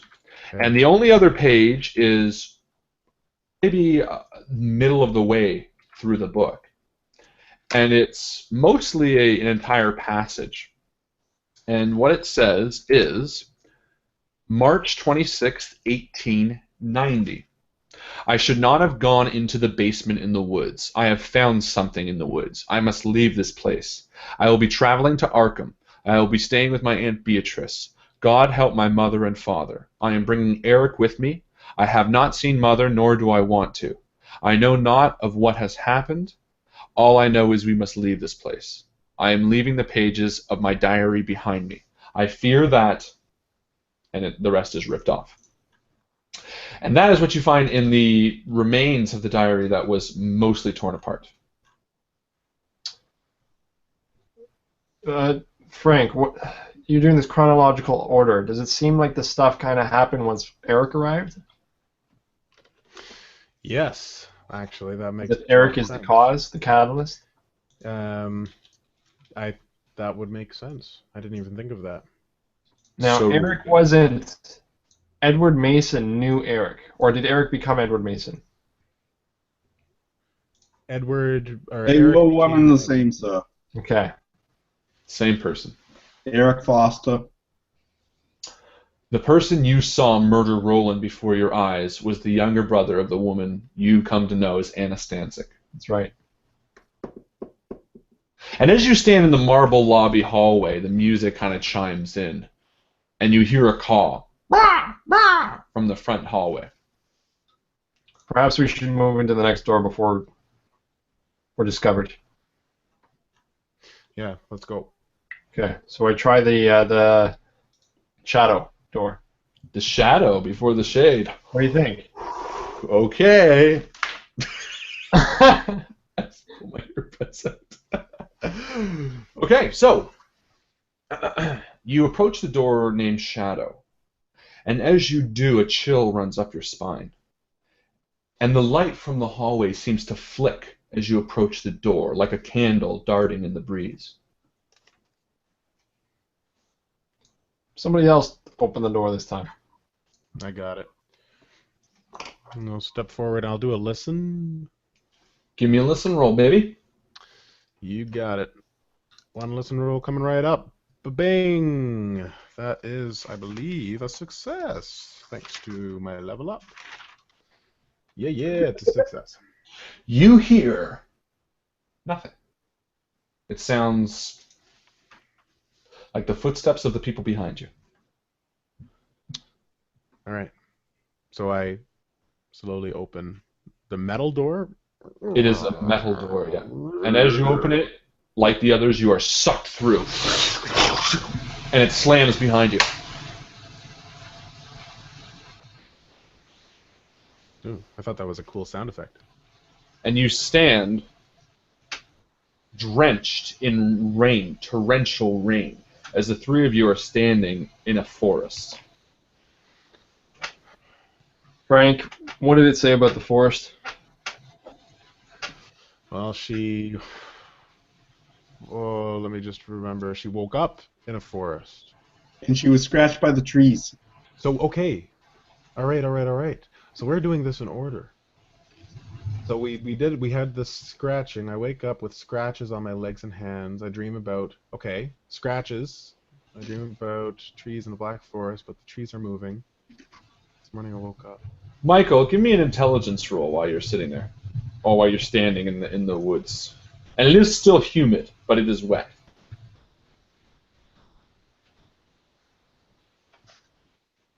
I will push. Well, no, I'll use luck, sir. Okay. I'll just use one point to make it a success.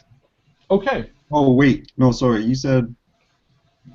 What'd you say? Intelligence or spot hidden, actually. Whatever works for your eyes.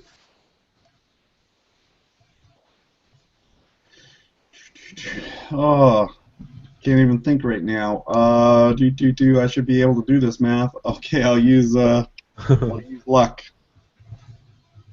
Okay. So, as Frank is kind of remembering the pages and Henry sits there with his collar turned up, hiding from the rain, you take a look around at the woods, the trees, and the sky, and it seems familiar. You've been here before. You've been lost in these woods before. And you recognize these. These are the woods around the mansion, the Stanzik mansion. Yes, sir. In fact, you look down at your clothes and at Frank and Henry, and you're wearing the same thing you wore that night, a few nights back, when you were lost in the woods. And you have your guns on you, the same that you did the night that Roland was shot.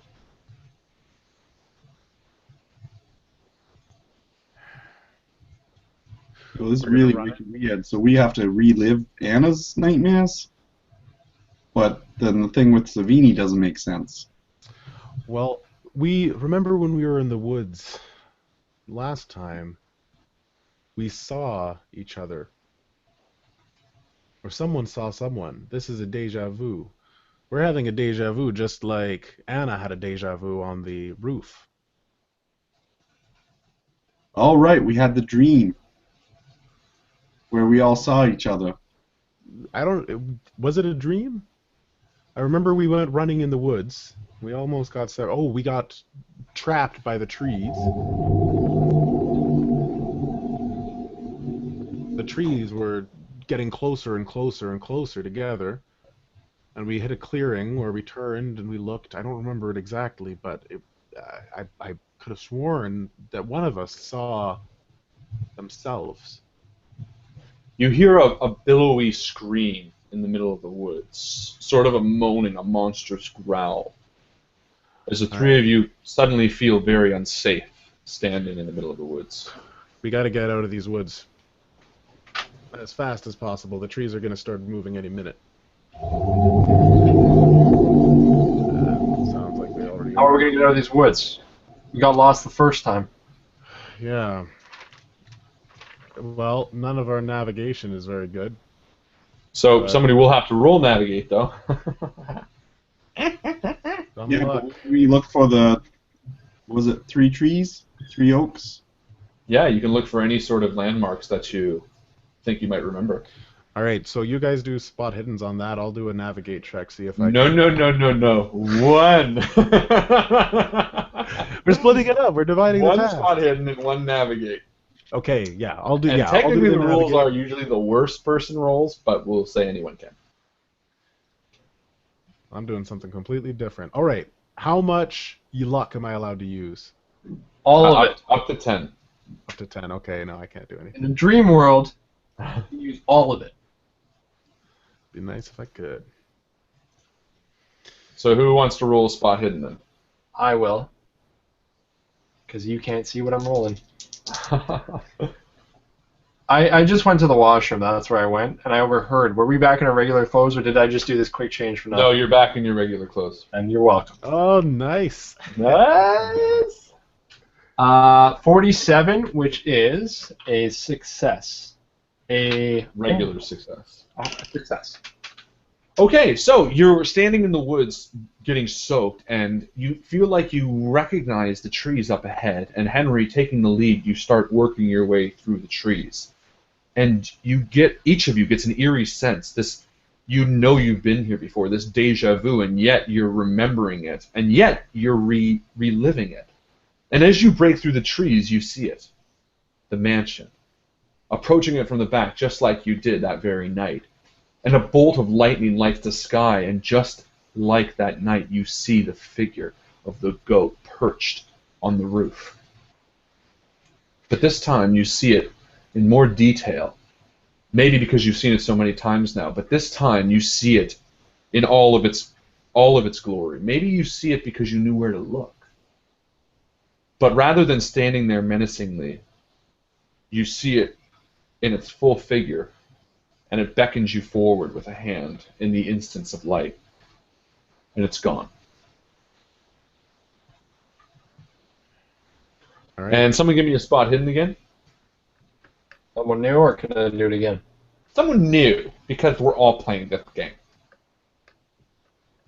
Well, I failed it miserably, sus. All right. So Jarrett, you don't see anything. But I do suggest that we walk towards it. There was a certain comfort. Sort of, yeah. So as you walk across the back field towards the house, you notice something that makes your blood run cold, each of you. The mansion that you left that night sits just as it did, but there are lights on inside. What window is lit? I'd say I think we've gone back in time. I think All of the windows. I think this is 1990 or 1990. 1990. Kill the rain. No. So as you approach the house, you notice that all the lights are on, all the bedroom lights, as if it's an active house once again. But as you surmise, Henry, that it feels like you're back in time. The wood paneling, the concave roof, the rusty door frames, and the bent back porch all indicate that it is the same house that you saw that very night. I want to go and check the window with the birds that have been attacking it. Okay, so in the pouring rain, you walk around the right side of the house, and you pass the large open windows. And as you approach the one with all the dents in it, you see that the curtains are drawn the way you left them last. And inside, you see a man, an older man, writing at his desk in the window. Middle-aged man. Try not to be.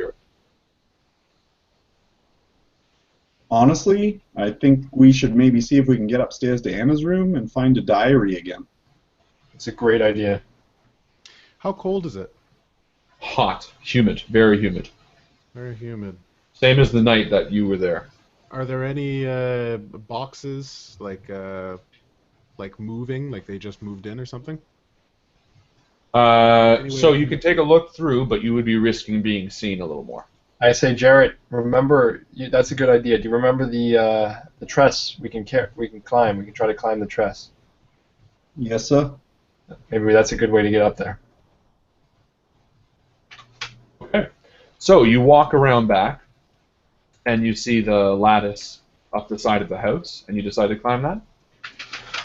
Yeah, I'll try to climb it. Okay, give me a climb roll.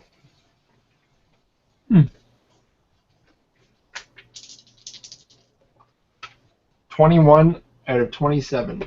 Oh, nice. So hand over hand, you make your way in the pouring rain up the side of the lattice. You hear movement inside as you reach the second floor, and looking in, you see the abandoned bedroom as you once did. The bedroom that led to the attic way upstairs. Can I reach down to help Jarrett? Sure, they'll still need but he'll have a bonus, so you can roll 2 and take the better of the 2 type thing. Jarrett, try and get up here. Yes, sir. All right. I reach down to give him an advantage.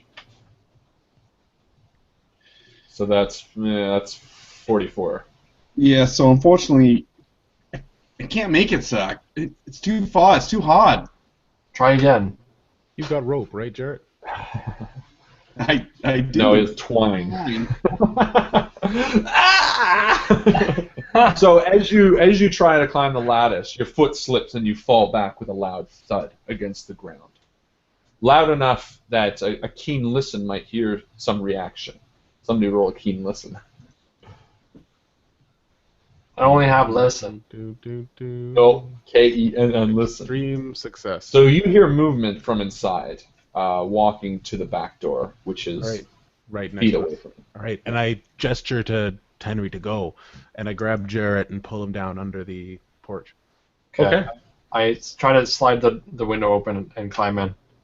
Okay, so the window does open and you climb into the bedroom. And as you do, Frank and Jarrett, the back door opens and you see a middle-aged man in his 40s walk out with a candle in a holder, covering himself with what looks to be some sort of book or something, or maybe some sort of hat. Says, "Hello?" in a thick Polish accent, which I can't do. "Hello?" Chef Is there someone out there? Swedish. Do this to Jarrett. "Hello!" And he looks around.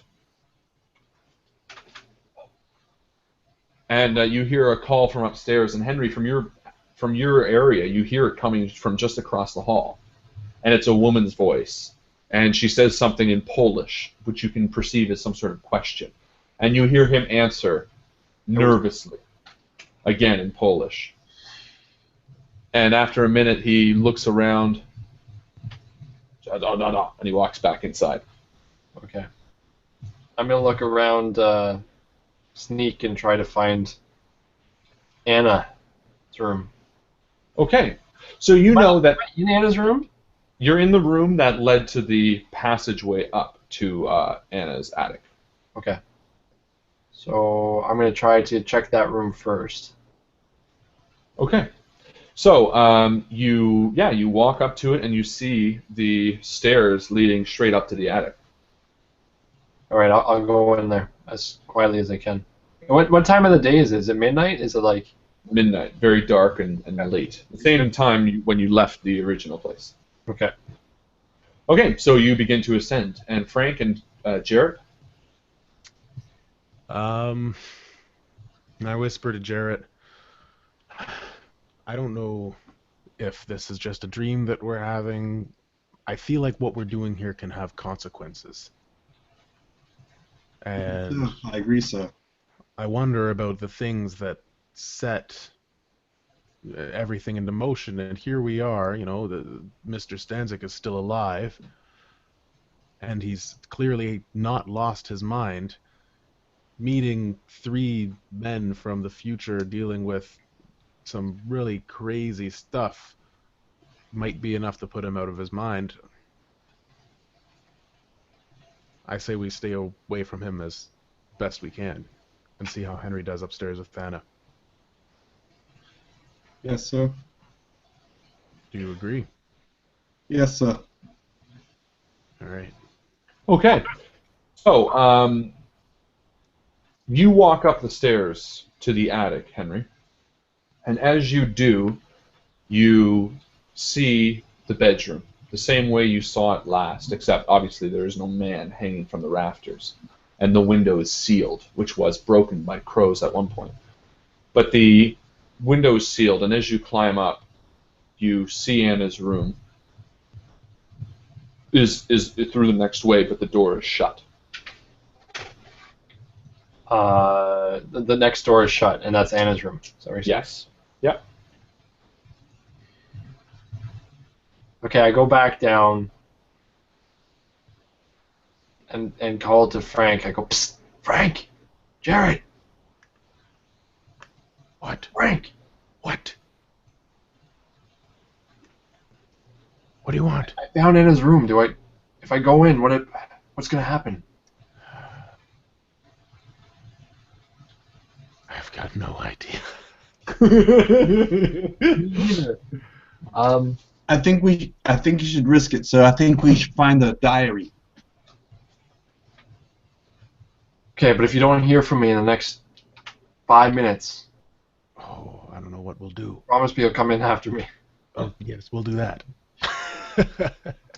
Okay, so as you're standing there, before you have time to go back inside, the back door opens, and again you see a man. Now you're above him, and you guys are still hidden below. And he says, "I can hear you talking." And he turns around and he says, "We mean you no harm. Hello?" And he looks around.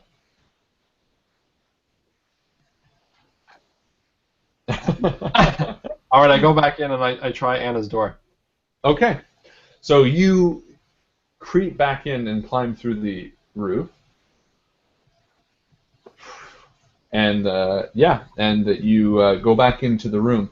And as you step into the room this time, you freeze as you see someone staring at you from the hallway. An older woman, mid-40s, not older, mid-40-year-old woman sits in a wheelchair staring at you with a perplexed but frightened look on her face. I try to assume the least intimidating posture. Well, not the least intimidating. Fetal position. Maybe that was a bad shot. I put my hands up and I say, I'm not here to hurt you. My name's Henry. What's your name? And roll something. Truthful. Since they live in the middle of nowhere, and you just walk in their bedroom window. I know, but it's okay. I don't think I have to roll. How would she react to that? We're going to find out. Roll if she... guess she's not going to run. Yeah, well, she's not going to run away. Either she's going to react badly or good. Based on whether you succeed or fail, yeah. But I'm not trying to succeed. I'm just trying to see how she reacts. And we're going to find out how she reacts. That's like saying, I'm just hitting the guy. Well, roll to see if you hit him. Yeah, but no, I'm not trying to accomplish anything per se. What do you mean? You're trying to be You're truthful with assuming her. I'm trying to not have her run away. I want to see how she reacts to me saying that. and I am going to leave it up to chance. I am going to see how she reacts based on how well you are coming across in your persuasion attempt. Because you're attempting to persuade her that you mean her no harm, are you not? Sure. But if you failed, she would not believe that you're meaning to mean her no harm. And if you succeed, she would believe that you are being earnest in what you're saying. Is that not... Yeah, but I guess. But what happens if, for example, she was the type of person who was a jerk and just came after me with a knife because she wasn't afraid or something? You know what I mean? Well, Yeah, that's where the point is Chris doesn't care how she reacts. he just wants her to react. He just Yeah. wants. So like, Then I would roll for her. Then fair enough. I will roll. okay. Was that There's correct, still Chris? going to be a chance. Yeah, it's kind of like, I want to know. You just want The to way that see he said reaction. we mean you no regardless. harm kind of implies that he knows. Like, why would he say that? We mean you no harm. Why Because would you're he an say- alien and you're about to give an anal probe? Yeah. Well, maybe. probably because he's probably pretty scared right now. But then again, you did approach her. Well, that's fine. I'll roll for her. We'll see what she thinks. Okay. Okay, so no, she. So you say what you said to her. You say, "I mean you no harm," and Yeah. she immediately her face fills with fear, and you see that she rolls under the door frame, screaming for a man's name, Conrad. Okay. And with that, I will wait, I guess. Okay. Now, So, did we hear that as well? What's that? Would we hear that as well? Yes, for sure. Yeah, she screamed it pretty loud, and you hear footsteps barreling up the stairs as this man runs upstairs to aid. And he runs into the Dart in doorway. after them. What's that? I'm going to dart in after them. Okay, so you get up, and Frank. Yeah, I'm going to go to the front door, and as I'm leaving Jared, I say, see if you can find what he was writing about, Okay. and go to the front door. So you run around to the front door, and Jarrett, you run in. Do you run straight upstairs, or are you going to see what he was writing about? That depends, because I want to help. I want to help Henry because I think he's in trouble. So, well,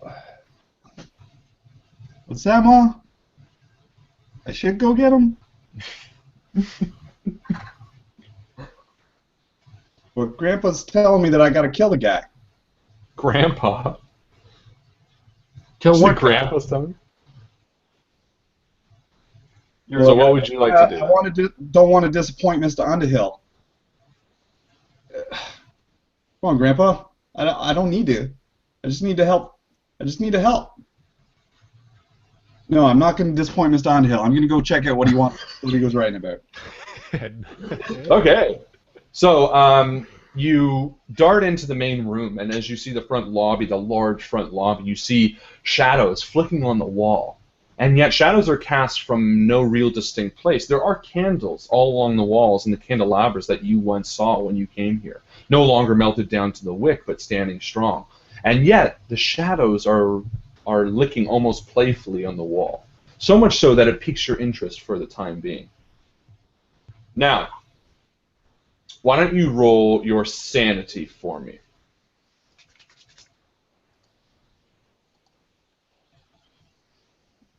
Yeah, I don't know, Grandpa. I gotta go.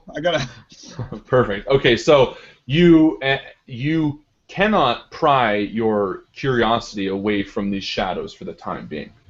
I'm somewhat invoking your character flaw, and as you stand there staring at these shadows, you can see that they almost form a sentence on the wall. Curiously, you stare and read it, and it says, "Your lives are forfeit. Your hopes will burn." And at that moment, Frank either knocks or comes through the front door. Yeah, I knock on the front door loudly. Boom, boom, boom. Hello! Hello! And Jarrett, you spin around just in time to see the shadows depart. And the door behind you. And Henry, as you're standing upstairs, do you just stand there waiting? Well, there's the woman there right in front of me. She's now wheeled out of sight as she was screaming Conrad. From my memory, was there any windows outside of Anna's room in the attic? Yes, there was. It wasn't a climbable window, but there was a window that the crows burst through. Okay, I'm going to try to run into Anna's room to retrieve the diary and get out that window. Okay. So you run through the closet and up the ladder to the main room in the attic, and you see that small kind of... I pull the ladder up behind me, if I can. Okay. So you seal the ladder behind you, and you're now in that main room, and there's a small porthole-ish window that you approach. And it does twist sideways, but it is still pretty small to try to squeeze through. Is it big enough for me to get through? No. You could try to remove it with a strength check if you wanted to. Could I just kick it out if I needed to? Yeah, that would be a strength check. To break glass? To break the wall, it'd be like trying to remove a window from its frame, right? Oh, okay. Sure. Let me try to find the diary first. Okay, so you go into her room? Yeah. Okay. So, Frank, you are at the front door, and Jarrett opens it to you, and the two of you are standing in the hallway as you hear screaming upstairs from a woman. Okay, I say to Jarrett, I'm trying to draw their attention.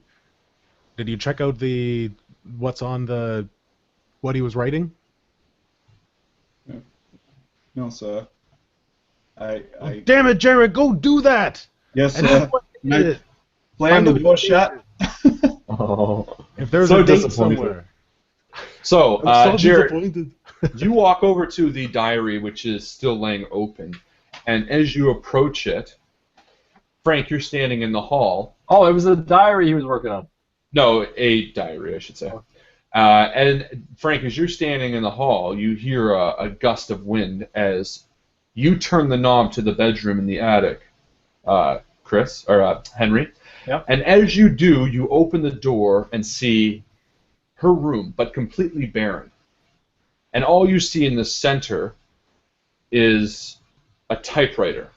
The typewriter that's been disfigured with the metallic type crow on top, the one that was originally in the basement. And as you open, a chill runs through you, and you see behind you the window break, a body appear, and like a ripple through the whole house, each of you feels it disrupt into this timeline that you remembered. Frank, you stand in a lit hall where each candle immediately shrinks down to its wick, and the wallpaper peels. Jarrett, you stand inches away from the diary, which crumbles to dust, and large wounds appear on the window as the sheets begin to lessen, and the rain outside comes to a slow stop.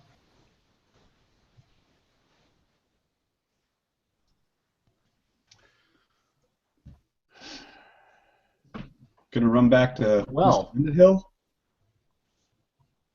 Okay, so you head back out to Mr. Underhill. So now I'm Frank. in the room that I realize that time has gone back to the... And I descend from the ladder, seeing that there's nothing in there. The typewriter is not there anymore. Right? The typewriter It would is still be there, down yeah. in the basement. No, the typewriter is still there in the attic. Wasn't the typewriter?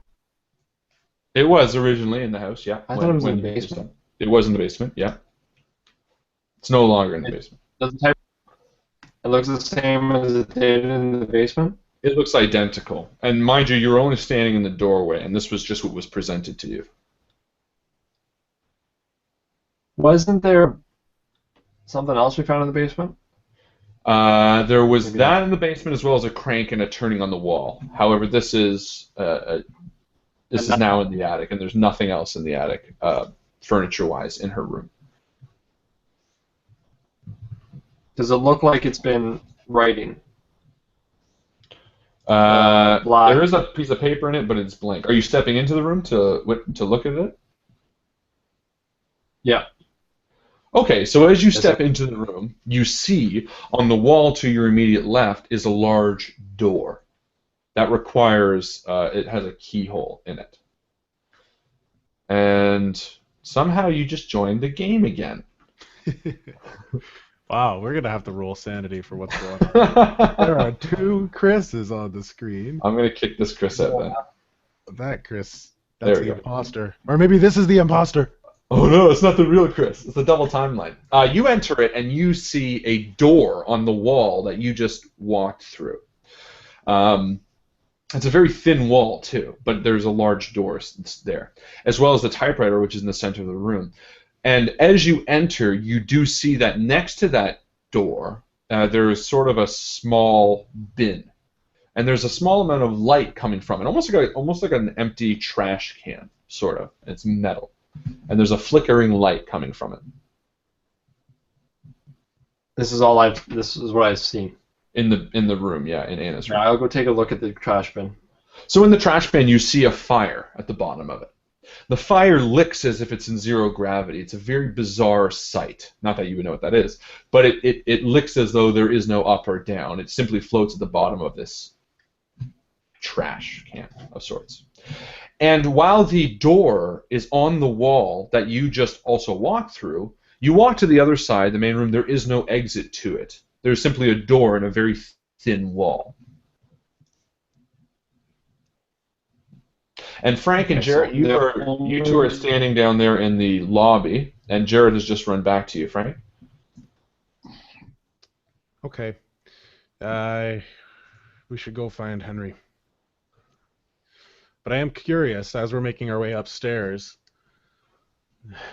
the typewriter. When we typed, we fixed the mechanism and we made it type, the black goat comes. Do you think we set things in motion in some way there, or do you think that that was unconnected? Do you hear what I'm saying, Jarrett? Yes, sir, but I don't think we have any idea there's a typewriter up there yet, sir. No. The typewriter downstairs, the one in the basement. Yes, sir. Remember, we fixed it. And I'm Yes, thinking things have gone back to modern times. If we set something in motion, we could reverse it. We have an opportunity to reverse it here. Possibly. I don't know. So what you're saying is you want to go down to the cellar? At some point, but I think we should probably check on Henry first. Yes, sir. All right. So you two approach, and again, as you walk through the house, it's as if you had never left. And eventually you start crawling your way up to the attic, where you see Henry standing at the open door to Anna's room. Surprised to see you. Yeah, thank God it's you guys. Come take a look at this, and I show him the flame. What did... Oh. That's weird. I've never seen anything like that before. It's almost like the whole universe, stars in the sky, are inside a bucket. Take a shit in the bucket. Can I check out that really thin wall? Yeah, of course. So you look on either side, and again, it seems like the door would lead to nowhere. And weirder still, it doesn't open outward, it opens inward to a thin wall that has no other side. No exit door. Again, I'll check that out. You check it out, and it is locked. I type a B on the typewriter. Okay. So you type the letter B, and it doesn't move. I do a mechanics roll to see if there's something trapped. Give me a mechanics roll. Yeah. That's what we want. Give the people what they want. A mechanics roll. Right in the cellar. It looks the exact same, eh? What's that? It looks exactly the same as the one in the cellar. And just for interest level, as you guys were walking up the stairs and when you were in the lobby, you kind of did a bit of a passive spot hidden, analyzing the room that you had been in. And in both the world before something washed through it and kind of sped it up to your time, or however you want to call it, and this current one, there was no door to a cellar. It was completely Things just have changed. What we've done has changed. The past. I think you're reading too much into it because we're just in like some sort of wicked, weird dream world. Anything could be going on here. Yeah, including that. I'm gonna push my roll. Oh, okay. Let's do it. There we go. Extreme super. Ah, okay. So you take a look at it, and there's no logical reason this should not be writing. You can see every angle of it, and you do actually see underneath it there is a key that cannot be reached as is bolted to the ground, similar as before. But for whatever reason, something is keeping the actual mechanism from moving. Something beyond the physical. I comment about the fact that we heard. I say, remember how we heard that crow before we came in here? Is it like some weird way we needed that crow? Maybe. I'll keep it in mind. If you'd like to roll an idea roll, I would be happy to help you. I want to try pressing the T. I was thinking that too. Okay, so you press the T, and it's still locked. Still Try all of them. I try all of them. Like a kid at a keyboard, you try every letter, and nothing moves. It feels like something you want to say magical is holding this back. So maybe an occult roll or something. Sure, yeah. You can give me an occult roll. Yeah, occult roll. Well,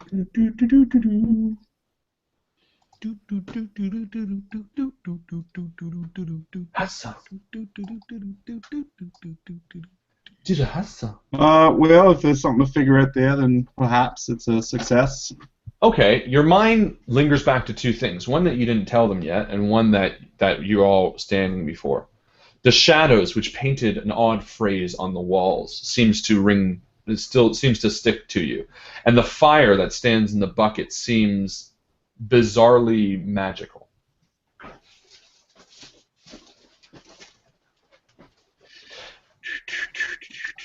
Well, I'll try typing that sentence. Your lives are forfeit, hopes will burn. Sure. So you stand at it again, and each click, the mechanism refuses to move. So what are you trying to type, Jarrett? It was something I saw in the shadows of flickering candles, and I read it as "Your lives are forfeit, your hopes will burn."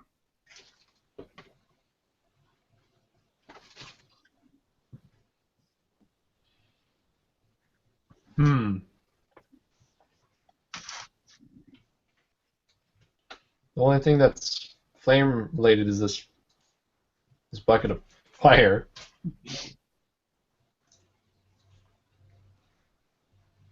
I still want to check out this door a little more.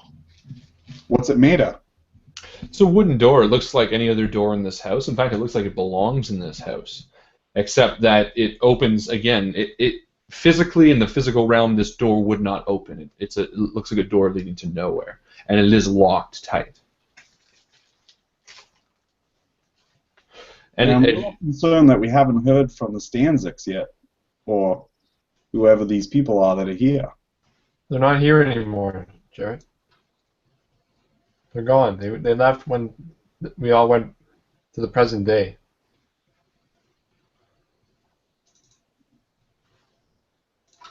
And I suggest, maybe we have to burn something in that fire. Is there anything that can signify hope?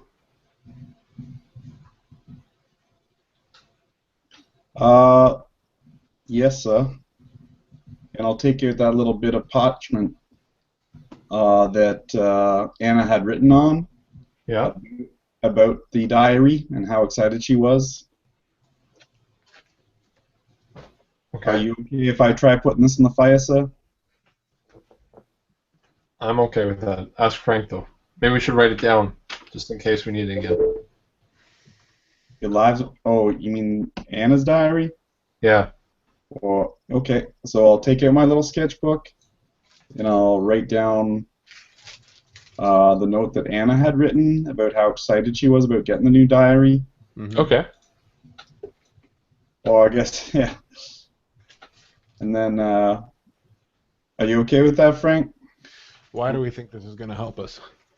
Because the reason I never read the book that Mr. Stanzik was writing in, because somehow I got I got lost in watching the shadows on the wall dance, and they actually formed a word. Okay, yeah.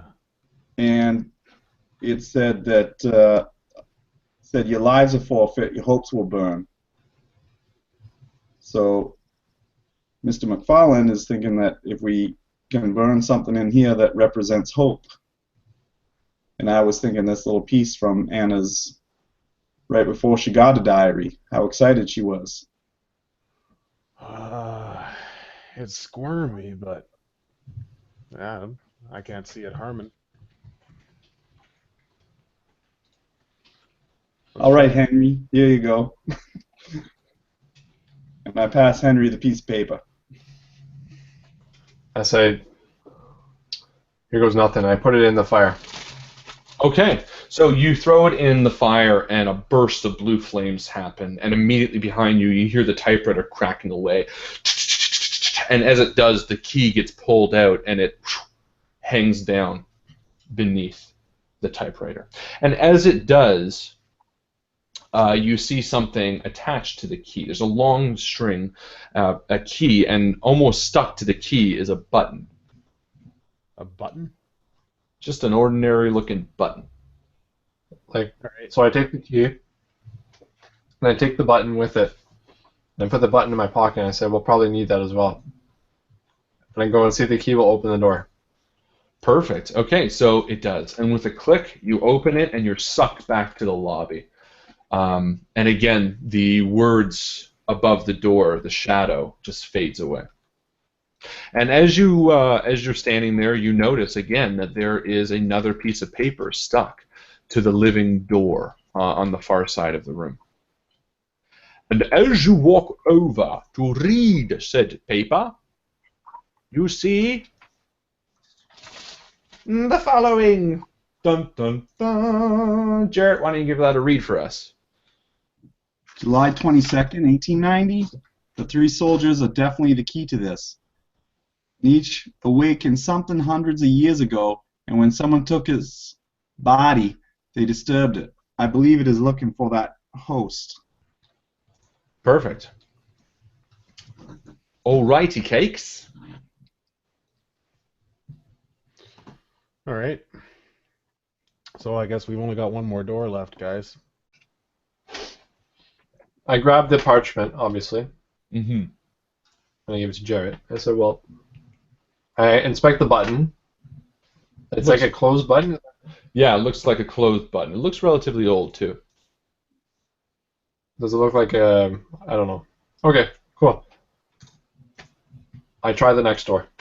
Okay, as you walk to the other door, the three of you are standing there, and Frank, you hear something. It calls you as you stand at the door.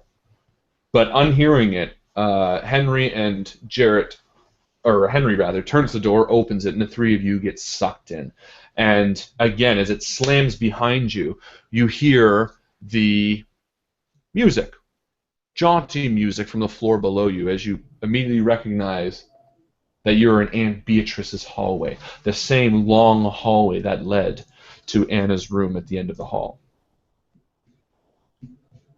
So I guess we'll head that way, sirs? All right. But should we stop in the newsroom first and see if there's Everything seems to be exactly the same? Everything appears to be exactly the same, yeah. Oh, Hal, you're dark on me, buddy. Oh, there you are. Nope, you're still dark on me. But yeah, everything appears to be exactly the same. And as you walk down, you check the doors that you went in before, her bedroom and such, and they all seem to be locked. And so what are we here for? What about the study? You approach the study again and try to shake the knob a few times, but unfortunately nothing gives. And you go to look... Back room, sir. Sorry? I just said that I think we want to go right to the room at the end of the... that was hidden in the closet at the end of the hall. Yeah. I agree. Okay, let's try it. Okay, so you continue forward, and you see the closet at the end of the hall, and you open it up, and sure enough, you see that thin door behind the panels. The panels still stacked neatly to the side, or stacked neatly to the side, I should say. And as you open that door, you are sucked through and immediately fall into a black ocean of water. And the star again churns above you, and the rain pours down as you can taste the salty water as you're washing around. Can you swim? Definitely. Especially when I'm standing on Jared. Perfect. All right. Roll luck. What? All of us? Whoever's got the highest. Mine's only at 42 right now. Mine's only 30. Well, I guess I'll give it a go. I'm at 44. Do it.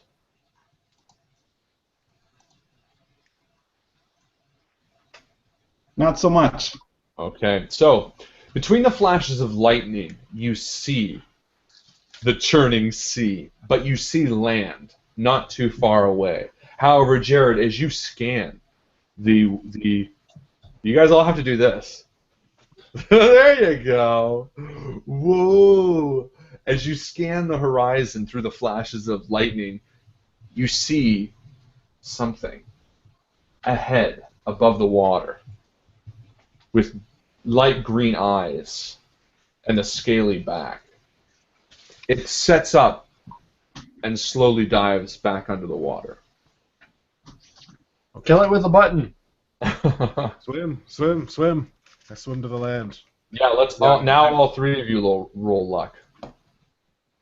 Or you climb or whatever you'd like to do swim with. Fortunately, I don't think there is a swim. There is. Oh, there is a swim! Everybody roll swim. I'd rather roll climb. Can I roll climb? I fail. I also fail. And I'm drowning. Okay, so 3 failures. So you guys all kick and swim, but you're going crazy because of what Jared probably just described to you. I don't know. Did you describe it to them? No, sirs. I'm too busy trying to keep my head above the water. So you're going like this, and they're just like, we can't swim for shit. And yeah, let's say as you do. Oh, this is the ocean too that we're swimming in, right? Like this is not easy water. So it is not easy water. In our Don't you worry. defense. And Frank, as you're swimming, you feel something stab in your back with immense pain. A blade is driven in your back, and you are profusely bleeding instantly. Ouch. Yeah, I'll dictate all the pain and stuff after. Okay, so. Don't worry about it. Everything. Don't worry about it. Don't worry about it. Yeah. All right. So. And it felt big, like it felt massive. Oh, it was massive. It was like the first few inches of a sword, and immediately you kind of stop swimming a bit as Henry continues on ahead. Henry, give me a spot hidden. Nothing. And Jarrett, you were behind Frank, so you do see Frank kind of ride back really quick. It's on it. Help! It's on it. Help! Stop sucking my dick. I'll try to get over to him. Okay, so you try to get over to him, and you do pretty easily because he's kind of stopped. All right, I'm going to keep pushing ahead. Okay, so you keep pushing ahead, and very soon your feet touch soft sand, and you crawl up onto the sandy beach. Spluttering. And you can taste the water, and it's almost like ammonia, sort of, salty ammonia. Okay. I wait for the others. Okay, so you look back, and through flashes of lightning, you see Frank kind of trying to keep his head above water, and then you see a tail whip out just very slightly, just to the side of Jarrett and Frank. Okay, I look around for like something like a stick or a log or something. Yeah, there's sticks and logs all over. Okay, I grab a log and I go into the water and I say, "Hurry! Get in here! Hurry!" Okay, so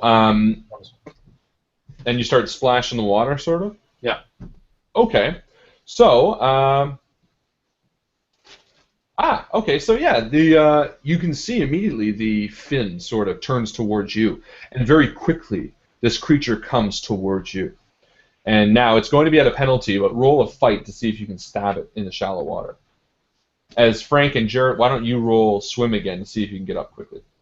That's brawl, and I failed. You failed? Mm-hmm. Your thing's back up. You can roll in your stream. Oh, great. Jared. Then I'll roll again. I mean, Ooh. Oh, Jarrett, that's bad. I also failed.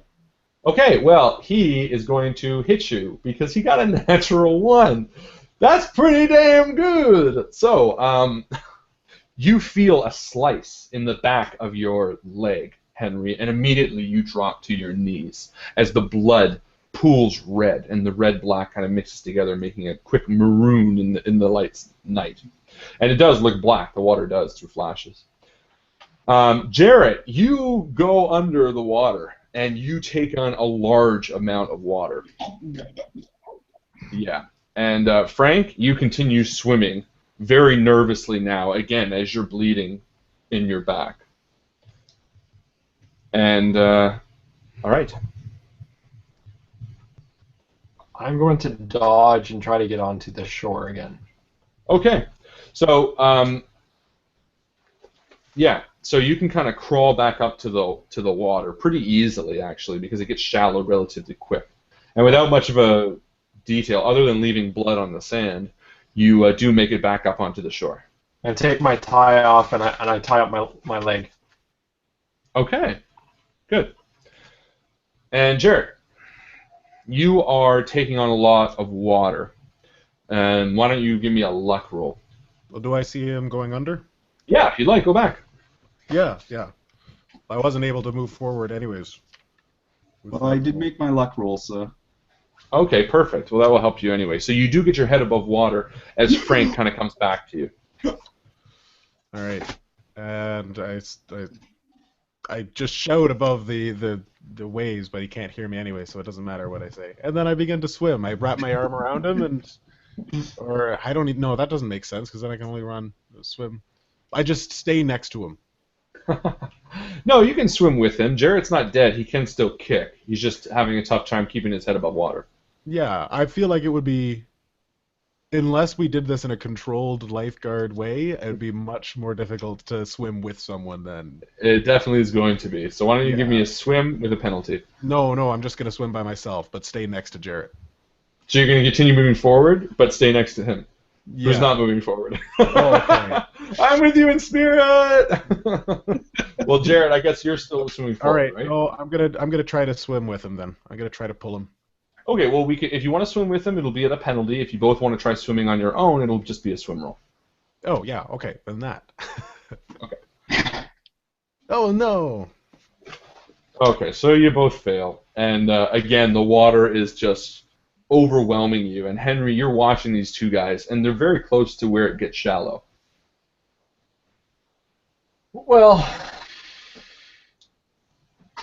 I wait. Okay. Perfect. I just got my ankles slashed open, and yeah, I can barely swim myself. Yes, you did tie it up, luckily, so that's at least stopping that for the time being. So as you two fight against the waves, Frank, you're still a little bit ahead of him, and eventually, underwater, your feet do touch the sand as you kind of crawl up to the waterfront. Well, once I can touch, I reach out for Jarrett, and I say, Jarrett, come on! Okay. And Jarrett, with all your might, you reach out and you attempt to grab him. Roll attempt to grab. Well, I was thinking like sanity check. Perfect, sure. Make sure I got like enough brains to follow instructions. That's perfect. And just so you know, everything that is damaged here is sanity. So in a small part, everything that you can do can be argued with sanity to a degree. And I do succeed. So. Okay, so you manage to grasp him as he pulls you up, just as you feel kind of the flick of a tail on your feet, and the three of you pull up onto the sand.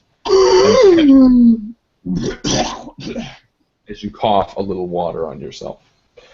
All three of you feel severely drained. Jarrett, you feel the most severely drained, for sure. and Frank, you feel pretty bad, and Henry, you feel pretty bad.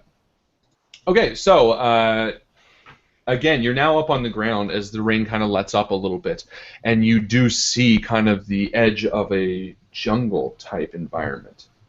And a small building sits just a few 100 feet from the shore. What does it look like? Almost like a temple, like an Egyptian temple of sorts. Where did the yeah, okay. Let's move towards it. Where did the... I'm trying to think where the three soldiers came from. They were probably European. Like when you're in the bathroom. Yeah. When you're French in the kitchen. Okay. Okay. Soldiers, it was a Latin thing. Right. It was Latin. But do we converse this as we're walking towards the temple? Sure. What? Why are you thinking about the three soldiers, Henry? I'm saying the last room had to do with the hope and the diary that Anna felt for the diary, and this one I think will have something to do with the three soldiers based on the last writing. Yeah, maybe. So we keep moving towards the temple. Okay, and as you approach the temple, you see it begin to raise, and a doorway which leads into darkness. But there is no door shut. It seems like you can easily pass it. However, there is something written above the door. And in almost runic lettering, yet you can read it, it says, "Only when your world is consumed by darkness may you enter." I suggest we close our eyes and enter. I put my hand to see if I can enter the room. My hand, just by. And it feels like it can enter pretty easily. I try to pass through with my eyes closed. And you do. You walk into the darkness with your eyes closed. And Can I see out? You can. Sorry? Can I turn around and see out? Not with the eyes closed. Yeah, not with your eyes closed. You want to open your eyes? Yeah. Okay, so you open your eyes, and immediately your head starts just killing. So I close them again. And it feels a little better. Don't open your eyes. Doesn't feel good. Okay. Yeah. So I say, you ready, Jarrett? I don't know if I can persevere, sir. Let's take a look at you. How are you doing? Are you all right? I'm pretty bagged, sir. Pretty tired. Well, just stay in the game. If we can make it out of this, then everything's gonna be okay. If everything's okay, everything's gonna be okay. That's the only logical. That was very inspiring. I'll close my eyes and walk through.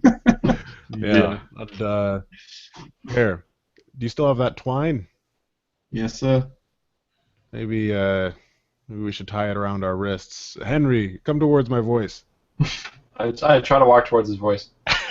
Okay, and you do, and you kind of bump into him, and you feel something against your wrist. Damn it, Henry! Stop! Came too close. All right, and then we tie the wrists or the twine around our wrists. Okay. And then just so that we have a bit of a something to know. I don't tie it around my wrist, but I tie it around my hand so I can hang on to it. That's okay, it. that works. Okay, so the three of you close your eyes and step into the abyssal blackness. And as you do, who's leading the way? I'll lead. Dead instantly. No, you Okay. step into the darkness, and as you do, you feel the wet stone walls, and they begin to shrink and shrink and shrink into a point until it feels almost like you could go no further.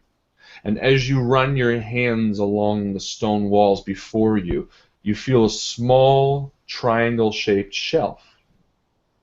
And you run your fingers along, and you feel something small, almost like a smooth stone. Or a button? No, not a button. Okay. And I pick it up. You pick it up and you feel it within your hand, and it feels elongated and sort of sharp, but dull at the same time. Sharp on one end? Yes. Like a hair clip? Could be, but you're not too sure. I try putting it in my hair. Okay, so you put it in your hair, and it kind of slides out. No, I'm just kidding. And- Okay, and I slip it into my pocket. And as you place it in your pocket, your eyes are filled with an immense light. And I do a listen. And you can hear footsteps. Lots of them? Lots of footsteps. I open my eyes. And as you open your eyes, you're standing out front of the door in the marble hallway of the front lobby, with the door closed behind you, as the title above it fades away. And I look to see if Henry and Jarrett made it out too. Dead. No, they're behind you as well. Okay. Alive. Alive and well, still tied together. So I go straight to the door. Well, I untie my wrist and go straight to the door and listen at it to hear if the voice is still there. So the voice was for the door that you just left, and no, there is no voice there. Oh, okay. All right. So is there a note on the door? So we have 3 objects and we have 3 holes. 3 objects and 3 penis holes. Yeah. Glory. So yes, there is a note on the door.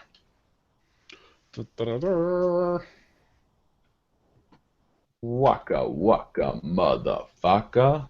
And here we go. Frank, why don't you read this out to us? August 19th, 1893. August 9th, sorry. I was wrong. I was so wrong. The black goat isn't the beast. He's only the herald. I have found out his name, who he beckons into this world. I have seen the woods with 1,000 young. They will come for me. Shub-Niggurath. As you stand before the living door, you can feel it almost breathe heavily into you.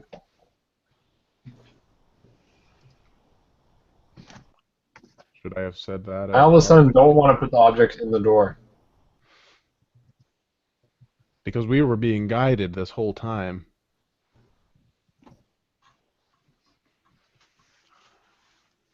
Maybe we don't. Maybe we I'm don't. gonna sit here and do nothing. Well, you put a wrench in our plans. Well, Henry, you're right. I mean, we've been guided this entire time, and still there. Whoa, what happened there? I don't know. Everyone went quiet and weird. That was wicked. Hello. All right, we're all there. You are all there. Hello. Some of you. I can hear you now. Henry, what I was saying before, my mind went blank for a second. Your mind went blank. How do you think I feel? This entire time, have you felt like we have been one step ahead of this thing, One whatever step we're behind? facing? Well, Yes. yeah, we have been one step behind this entire time. And I think this is the last key, and they're using us. There's 3 holes, there's 3 of us. I think we're being used to summon the greater evil. So what do you think happens if we don't do it? Oh, we stay here The forever, world maybe? exists. Yeah. If You're we don't do it, sacrificing yourself. sorry, I'm confused. Jared, you said what happens if we don't do it? Yes, sir. Well, I don't know. This is all speculative. We could not do it and spend the rest of our lives here. But is that the right thing? I If we're being used to bring on the darkness, is it not better that we So, did we sacrifice ourselves not to do it? Like, if I bring something that's going to kill Emily, I would rather die than do that. If that means staying here for eternity, I would gladly do that. But again, we're living by speculation here. For all we know, we could be trying to stop it. Well, Well, we could push on because we don't have to put the keys in the door. what other options do we have?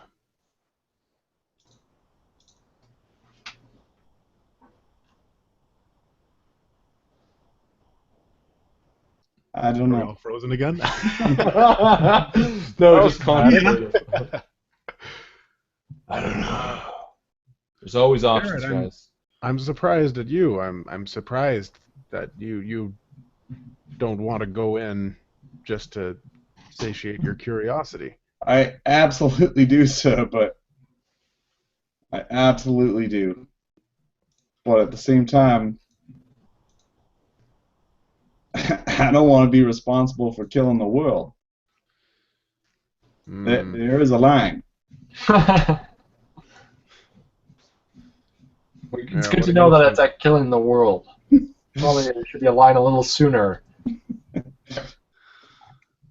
I feel like going through this door isn't going to help us. I agree. I mean, I would go through it if I felt like it was going to help us, but it doesn't. It feels like we're completing Anna almost. I agree. Does that make sense? Like they have most of her, they just need these 3 little objects or something. And the brother and Anna seem so close to Eric in a way. And I think that if Eric was, working to try to get this, is it Shygoth? Shub To exist, I feel like Anna probably was in on it.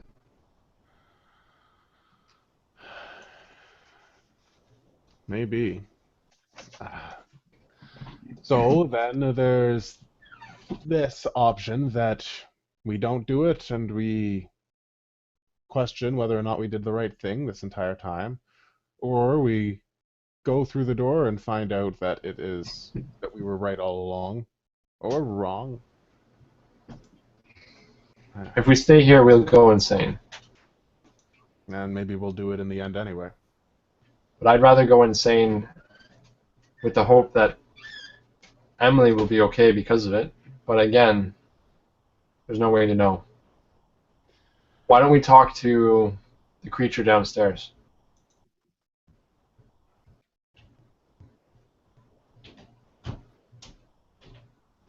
We could.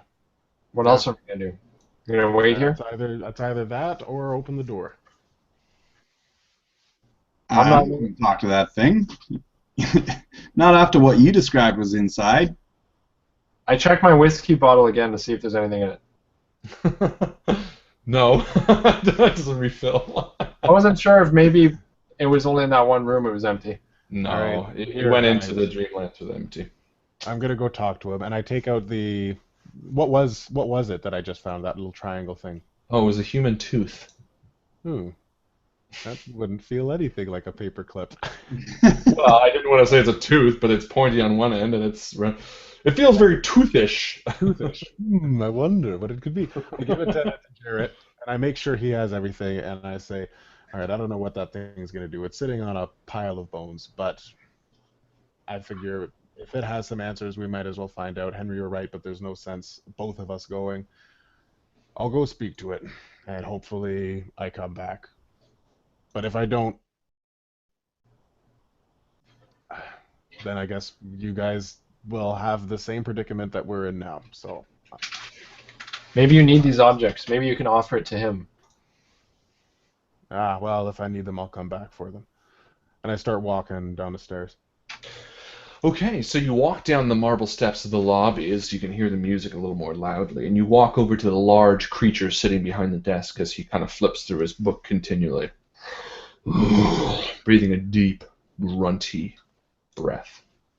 And I say, excuse me. And it doesn't even look up from its book. Doesn't look up. What's it reading? You can lean over and try to look. I will lean over and try to look. Okay. So as your head crosses behind, you see the open book in front of him, and it's completely blank.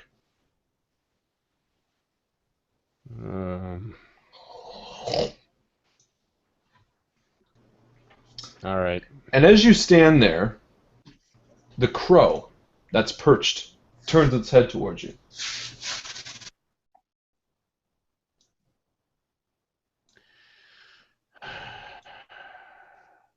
What are you looking at? And I make my way back up to the other guys. And as you turn around, in a completely clear voice, you hear, "There is still time to stop it. Hurry." And I look around. Where's the voice coming from? And the crow just stares, looking at you. All right. So I make my way up the stairs, and I say, well, shot in the dark, but I think we might... This is our only option. I heard a voice, and I tell them about it. And it was a crow that was saying this to me. And the crow said this to you? The crow said it to me. And you didn't ask any questions? You just walked away? So as they discuss this, I take, like, the fingernail and put it in the first hole. What are you doing? Okay. And I stopped Jared. I said, Jared, stop. We can't just act. We gotta figure out what this is about. You stop him before he puts it in, though? Not the first one. Then the fingernail disappears into the door, and you can hear the door almost swallow it as it kind of breathes. Just wait. Let me figure this out. Yes, sir.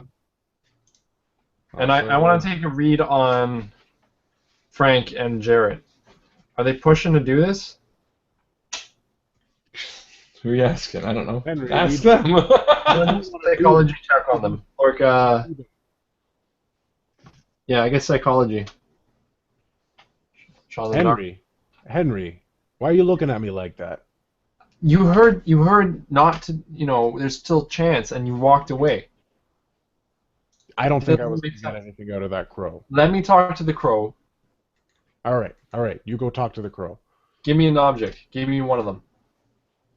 And I'll give him the tooth. Okay. I take the tooth and I put it in my pocket and I walk down to the crow. And as he does that, I'll put the button in. And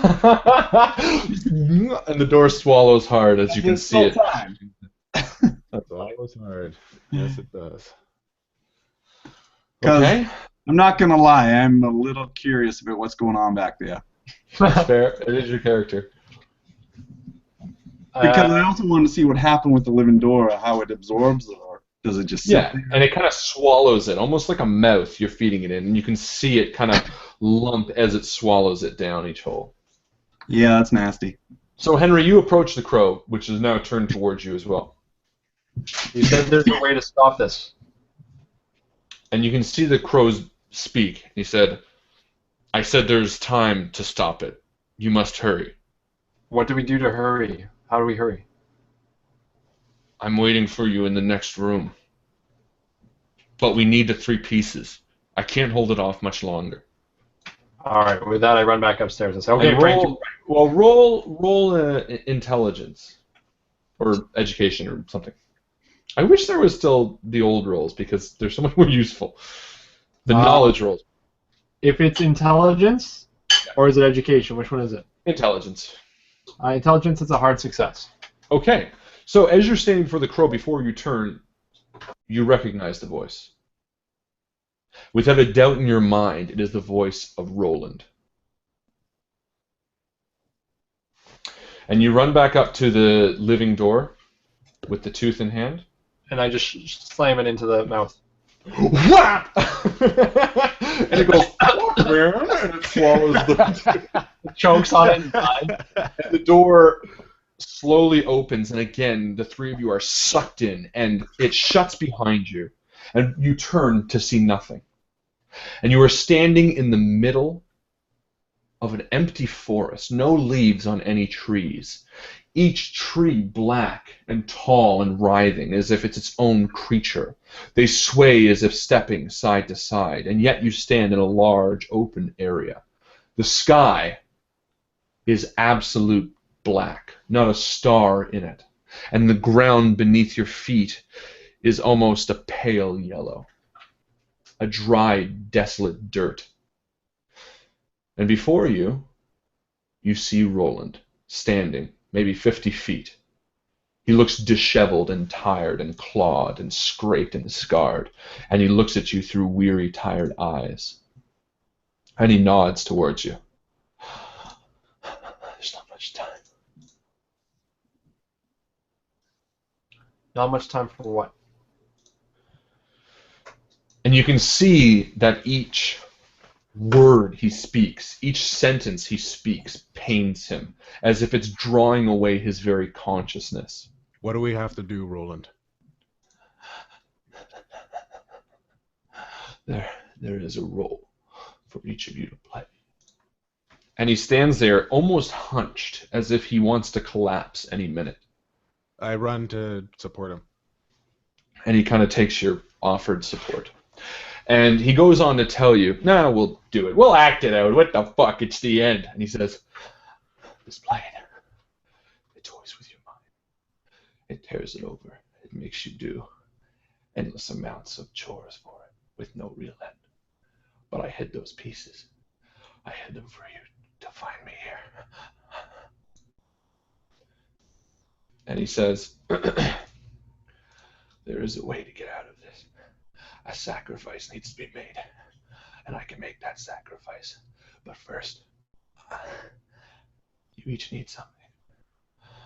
And as he says this, 3 trunks appear on either side of him. You each must face your fears.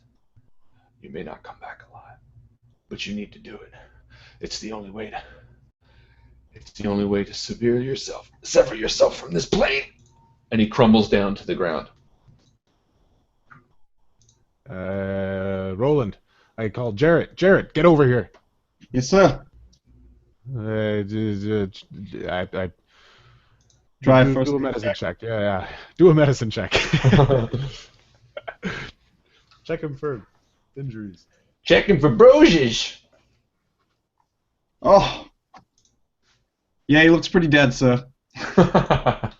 So you can see he's still breathing. It's just you can tell that all of his pain is suffered mentally. And he kind of sits back against one of the trees, and he says, "The longer you stay in this realm, the more it will deteriorate your brain. The one thing they will take from you is your memories and your sanity. The only way to sever the ties that bond you here is to confront your demons, your deepest, darkest secrets. You must do it individually, and you must beat them. You must fight the things that draw within you. You must answer the questions that only your deepest, darkest fears may ask. I couldn't do it. I wasn't strong enough, but I can get you out of here once you sever the ties." And as he says this, each of the tree trunks opens. A long gated opening, large enough for each of you to fit within. I look at Henry, and we exchange a look.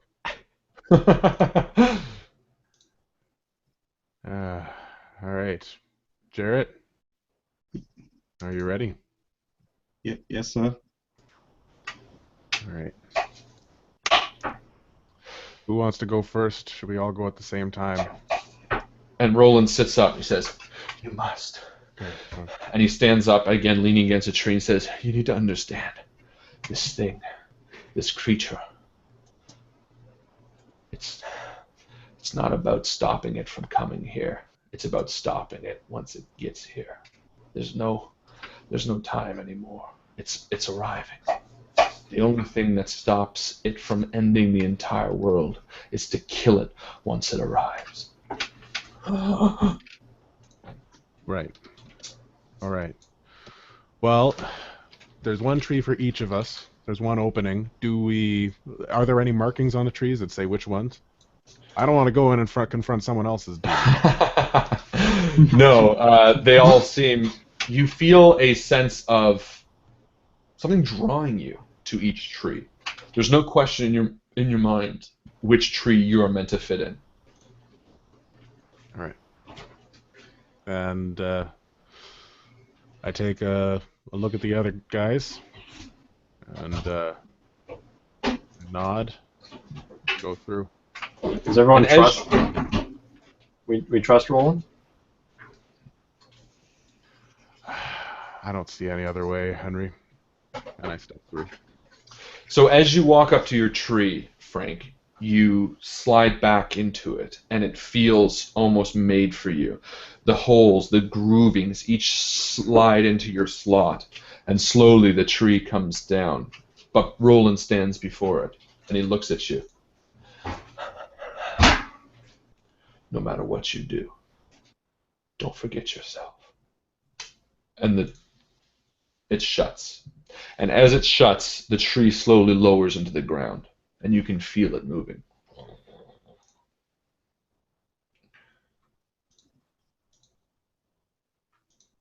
Okay. All right. I take it we all did that? It's up to you. You don't have to do nothing. We're the 3 soldiers. We're being lowered into our graves, but I guess if it's the only way to stop the end, let's do it. So, you each have your grave closed, as Roland says the same thing to each of you. No matter what you do, don't forget yourselves. As you each are lowered into the darkness. And Henry, when you open your eyes, you see bright streaks of sunlight shining through the bedroom. And you look around the room to see yourself in the bed and breakfast. The bed and breakfast run by Amelia Webb, and a scent of pancakes wafts over you. Jarrett, as you open your eyes, you awaken in the hotel room. The hotel room that you sat across the street watching, who you found out to be Roland, go about his business. And as you stand up from the chair, your grandfather's diary falls out of your pocket, and you stoop down to pick it up. And Frank, you wake in your bed, in your apartment, sleeping next to your wife. And we're going to leave it there for tonight. Thank you so much for watching Game 1, Part 9 of our Call of Cthulhu Extravaganza! The sound effects aren't even working. Thank you guys so much for being here. Next week is going to be our finale, the end. Will they make it out of the dream world? Who will survive?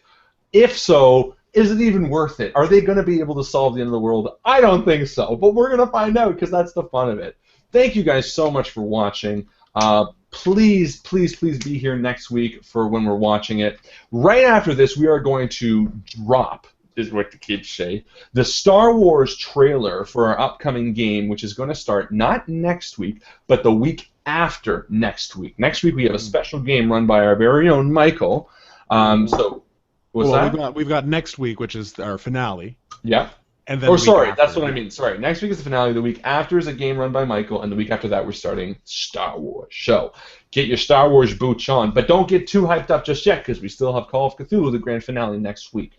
As well as after the game next week, we're going to do a little question-answer period for any loose ends that might need to be tied up. If you have any questions, we'll be happy to do it there, as well as talk about our Star Wars campaign, which is going to be, again, the week after that. Thank you guys so much for being here tonight. We had a lot of fun. Didn't we have a lot of fun, guys? Thank you. Yeah. Have a great night, guys, and a great weekend, and we will, as Chris likes to say, See you around the table.